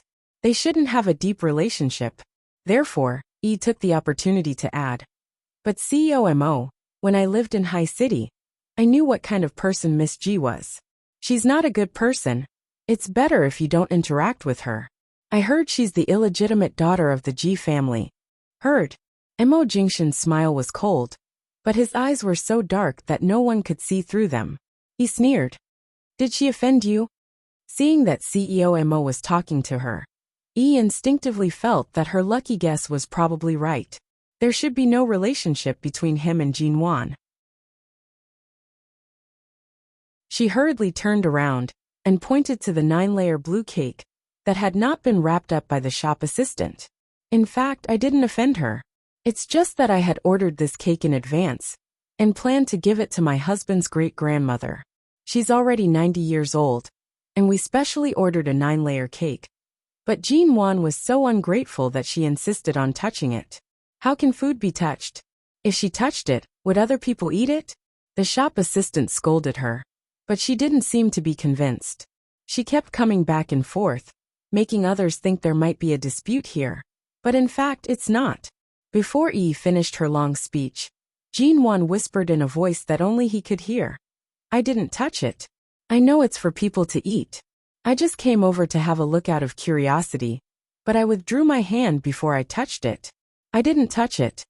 However, before Yi finished her rambling, Mo Jingxian glanced indifferently at the 9-layer cake, not far behind Jin Wan.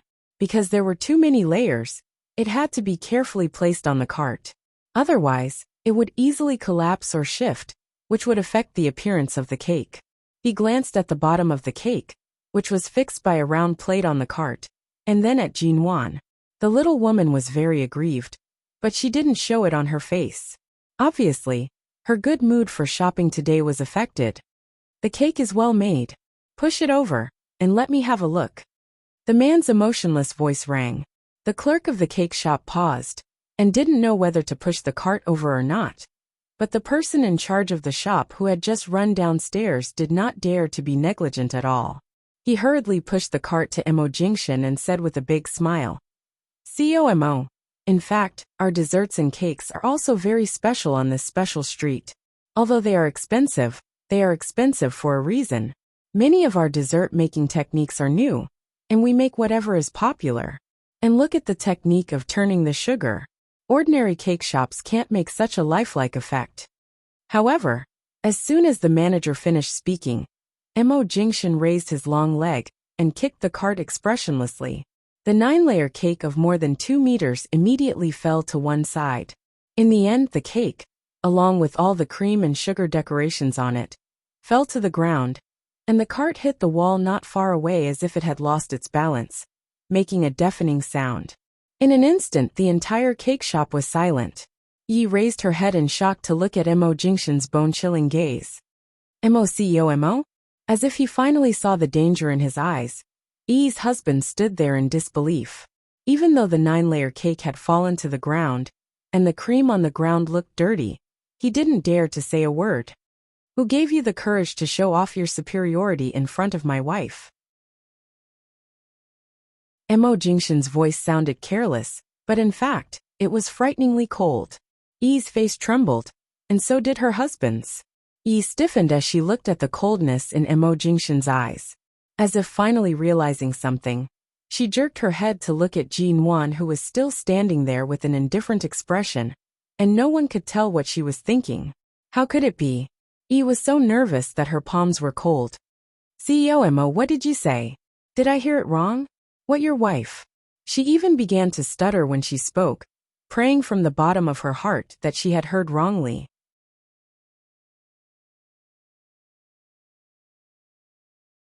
Chapter 712. Mo Jingxian didn't reply to her, but raised his eyebrows expressionlessly and looked at her coldly. "How does it feel to smash a cake?" Yi didn't dare to raise her head guiltily. She didn't know what to say and could only reluctantly answer, It's fine, as long as COMO is happy." Mo Jingxian chuckled. "I'm happy. Yes, Yes, as long as COMO is happy. Yi nodded incoherently. If you want to make me happy, you have to pay a certain price. Hearing the coldness in Mo Jingshan's cold voice that only she could feel, Yi didn't know how she had offended a god like him, and didn't know what to do at all. She was even more flustered. Was Jinwon really his wife? All of a sudden, Mo Jingshan pointed to the nearest 7-layer cake in the window, and signaled the shop assistant with his eyes to push the cake over to her. Yi's eyes froze and she looked up at Mo Jingshan. Smash it. Mo Jingshan spat out these cold words, and his eyes were cold without any warmth. Yi trembled all over. This. Even though Mo Jingshan was sneering, his smile was still bewitching. Didn't you say that as long as I'm happy? But this, smash it. Mo Jingshan didn't give her a chance to say another word, and stared at her coldly like a knife. Yi was stunned, but she didn't dare to be careless under his icy gaze. She reached out and picked up the 7-layer cake, which was very heavy. Because of this action, she got cream all over her body, but she didn't dare to say a word. After a few seconds of hesitation, she gritted her teeth and threw the entire cake to the ground. The 2 giant cakes fell to the ground, and the cream and cake spread out in a mess. The sweet smell of cream in the air didn't make people feel the slightest sweetness. They only felt the silent smoke of gunpowder approaching. Seeing the broken cake on the ground, the shop assistants didn't dare to speak, and Yi's husband didn't dare to say anything. He didn't even dare to say a word to defend Jinwon. The noise attracted the attention of passers-by, and many people began to watch from outside. Continue. Mo Jingshan's voice was clear and cold. His gaze mildly glanced at the dozens of cakes in the shop, large and small. Many of them were reserved for today, and some were new samples made a few days ago. The employees saw Mo Jingshan's gaze and guessed what he meant, but no one dared to speak, much less step forward to stop the development of the situation. At first, these employees didn't know who CEO Mo was, but since the person in charge of the store was so respectful to him, it was obvious that he was the owner of this island. It was said that the owner of this island had the surname Mo, so it should be him without a doubt. Who would dare to provoke this great god? They simply didn't want to live in Argentina, and this island where every inch of land was worth its weight in gold. COMO, this one should be enough. This. Mo Jingshan ignored her words and coldly glanced at her face. Do you want to smash it? Or do you want me to ask your husband to smash it? Yi trembled all over. If her husband was involved, it wouldn't be easy. After all, Mo Jingshan was the owner of this island, and her husband was the general manager of this island authorized by Shine Group. If this big boss was provoked, her husband would probably. Then the loss would not be as simple as just a cake.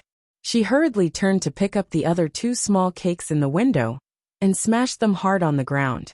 More and more people gathered outside the shop, pointing at Yi, who was smashing the cakes. She had been domineering on this island with her husband for several years, and many businessmen were unhappy with her. Now that they saw her smashing the cakes, they couldn't help talking about her, thinking that she was crazy, and more people came to watch the fun. Continue.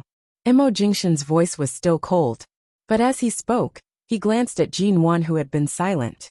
Yi's eyes were red, but she didn't dare to delay, and smashed the cakes one by one. Seeing Mo Jingshan's expression, the shop assistant didn't dare to be negligent, and took the initiative to carry the cakes far away from her over one by one for her to smash. The cream and cakes by Yi's feet were almost piled up into a mountain. She was in a mess, and a lot of cream was stuck to her body, so she turned to pick up other cakes and smashed them. Finally, all the cakes in the shop were smashed, and the floor was covered with cream. It was a messy scene that couldn't be cleaned up. Yi just thought she could breathe a sigh of relief, when Mo Jingshan suddenly looked coldly at the shop assistant hiding by the side and said coldly, "Bring all the finished and unfinished cakes in your production room." The shop assistant looked surprised, and so did Yi. But seeing Mo Jingshan's eyes, the shop assistant instinctively rushed upstairs to fetch them. The onlookers outside the shop had almost completely blocked the entrance. Jinwon stood in front of Mo Jingshan and watched this scene. Many strange images of Mo Jingshan appeared in her mind. It seemed that this man often supported her like this, and protected her all the time. She paused for a moment, then turned to look at Yi, whose face was as white as a sheet. Jinwan didn't really understand the current situation, but she felt inexplicably good from the bottom of her heart. She was especially happy, and all the unhappiness in her heart seemed to have disappeared. She raised her hand and gently tugged on Emo Jingshan's sleeve, whispering, "Shunshin, I don't want to stay here anymore." At this time, the shop assistant brought down the cakes and desserts from the production room. Seeing Jinwan coquettishly and relying on Emo Jingshan, Yi's face stiffened, and when she saw the desserts that had been brought down, her face turned pale. "What are you doing here? Give it to her. Keep smashing." Emo Jingshan held Jinwan in his arms and gently patted her shoulder comfortingly as he spoke coldly and indifferently. "CEO Emo, can I stop smashing? There's no more cake on the floor." Yi's eyes were red, and she wanted to beg for mercy. "Don't you like this cake shop very much? Aren't you very proud?" Emo Jingshan said unhurriedly and coldly, "You feel sorry for smashing a few cakes?" "No, CEO Emo, I have to remind you that all the cakes smashed today will be under your name." Yi's legs immediately weakened, and she almost fell to the ground, but the ground was covered with cream. She hurriedly raised her hand to support herself on the table by the side, and barely managed to stand.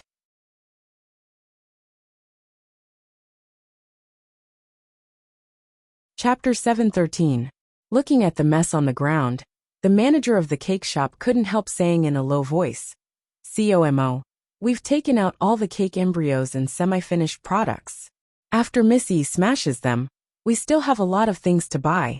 Well, why don't we call it a day?" Emo Jingshan glanced at him coldly. "Do you think this cake shop can still operate?" The manager's expression immediately stiffened, and the faces of the shop assistants turned pale. It seemed that Jinwan was really Emo Jingshan's wife, and Emo Jingshan was trying to stand up for her. As a woman, Yi could tell that she had no choice but to suffer losses, but she was most worried about whether her husband's work on this island would be affected. She looked at Emo Jingshan with red eyes, but at this time, Emo Jingshan ignored everyone's gaze, picked up his cell phone, and dialed who knows where. Investigate the hygiene situation of the Royal Dessert Shop on Wonderful Life Street. Find out the legal person and the boss behind this shop. I want this shop to disappear in 24 hours, and hand over the manager and the boss to the Argentine Department of Industry and Commerce for investigation. In addition, stop all the joint projects between Argentina and Chinese companies. There's no need to follow up." Hearing Emo Jingshan's words, Yi felt as if she had fallen into an ice cave. Her husband immediately frowned and gave her a reproachful look. Her husband was the eldest son of a political family in Argentina. The cooperation with this island was specially requested by many political representatives of Argentina and Shine Group. After all, the whole world knew that China was a big tourism country, and they all wanted to get in touch with big Chinese companies. This island had been very popular in the past 2 years, and was the main cornerstone of Argentina's tourism development. Now this not only affected his work on this island, but also caused him to lose tens of millions of yuan a year.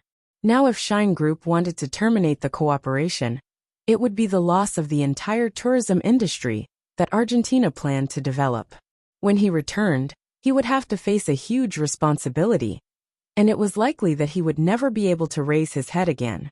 He also understood the seriousness of this matter, and felt as if the sky was going to collapse. Even when Emo Jingshan hung up the phone, Yi was still in a daze. Emo Jingshan coldly watched her. "In addition, all the accounts under your names will be frozen in 5 minutes. The island has been ruled by you and your wife for far too long. Many of the sources of funds need to be thoroughly investigated. As for everything in this cake shop, it will be considered as additional debts that you have to bear." At the same time, he calmly looked at the trembling shop assistants. Those who don't want to be implicated, immediately calculate the accounts of these cakes and hand them to her, and urge her to settle all debts within 24 hours. Otherwise, Shine Group has the right to ban this shop and send you to the Bureau of Industry and Commerce for investigation. Your names will also be sent to the Consumer Reporting Center in Argentina. The shop assistant's eyes were so wide that an egg could be stuffed inside. Yi was so angry that she couldn't say a word. Jinwan tugged on Emo Jingshan's shirt and looked at him pleadingly. Emo Jingshan knew that she didn't want to stay here, so he helped her solve the problem. Without saying anything more, he took her hand and turned to walk out. When they reached the door, after the crowd outside learned of Emo Jingshan's identity, no one dared to block the way. They consciously opened up a path for them. Emo Jingshan directly brought Jinwan to the milk tea shop opposite. Jinwan finally saw that there was a cup of milk tea and coffee on the round table by the window. Earlier, he was queuing here to buy milk tea for her. She didn't expect that the milk tea would really be sold out. He must have turned around and found her missing, so he came to look for her. Jinwan was led over by him to sit down. She picked up the milk tea and took a sip. It was very sweet. Her mood, which had already been greatly relieved, instantly became even better. She raised her eyes to look at him. Shunshin, did I cause you trouble earlier? The man curved his lips, gently saying, No, it's just that some people don't know what's good for them and seek their own deaths out of habit. Jinwan looked at him, half understanding. She felt that what happened earlier did not seem to affect them. She turned to look out the window. From her position, she could see the scene of the cake shop that was about to be banned. Yi and her husband were arguing about something. The tall Argentinian man, who did not dare to speak earlier, even gave Yi, who was in a sorry state, a slap on the face. He then angrily turned to leave. Yi was pestered by the shop assistants for money. She was battered and exhausted. Outside, many people were pointing fingers and criticizing her.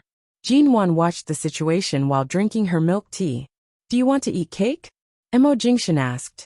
She bit on the straw on the cup of milk tea and shook her head. Not today. Let's talk about it in 2 days. Earlier, the smell of cream on the floor was so disgusting. I don't want to eat it at all. The man chuckled softly. It's your birthday in 2 days. I originally planned to bring you to a handmade cake shop to make a cake with you. But since you hate cakes so much, forget it. Jinwan's gaze immediately rose, filled with excitement. Make a cake together? I want to, but I've never done it before. I don't know how. The man lightly curved his lips. Didn't you say it was disgusting earlier? That's because the smell of the cake was too strong. It'll be fine in 2 days. Jinwan reached out to hold his fingers and begged. Shunshin, I want to make a cake. I want to make a cake. I want to make a cake. As she spoke, she placed her chin on the table and looked up at him with wide, longing eyes. I want to make a cake. Emo Jingshan had never seen Jinwan act so openly and coquettishly. When this woman was sober, she was extraordinarily prideful. She also had a temper. His heart seemed to melt from her stare. The man chuckled softly at her. I'll make a cake with you on your birthday. Jinwan immediately sat up in excitement. As she drank her milk tea, she could not hide the anticipation on her face. In contrast to the scene in the milk tea shop, in the cake shop opposite, Yi lost her footing amidst the cake and cream on the floor. Her feet slipped, and she fell into the pile of cream on the floor. When she staggered back up, the shop assistant was still pestering her because her card had been frozen, and she could not pay for the cakes. Although Jinwan did not fully understand, she still felt that he was able to make a shop disappear in such a short period of time. He was also able to make those who bullied her so miserable. You're tuning in to the Li Mei's Wuxia Whispers YouTube channel. We're so grateful for your support, and don't forget to subscribe to join us on this incredible journey through captivating stories. Your generosity through donations truly makes a world of difference, as it's the primary source of revenue that allows me to expand and enhance this channel for you. Thank you from the bottom of my heart for being a part of this adventure.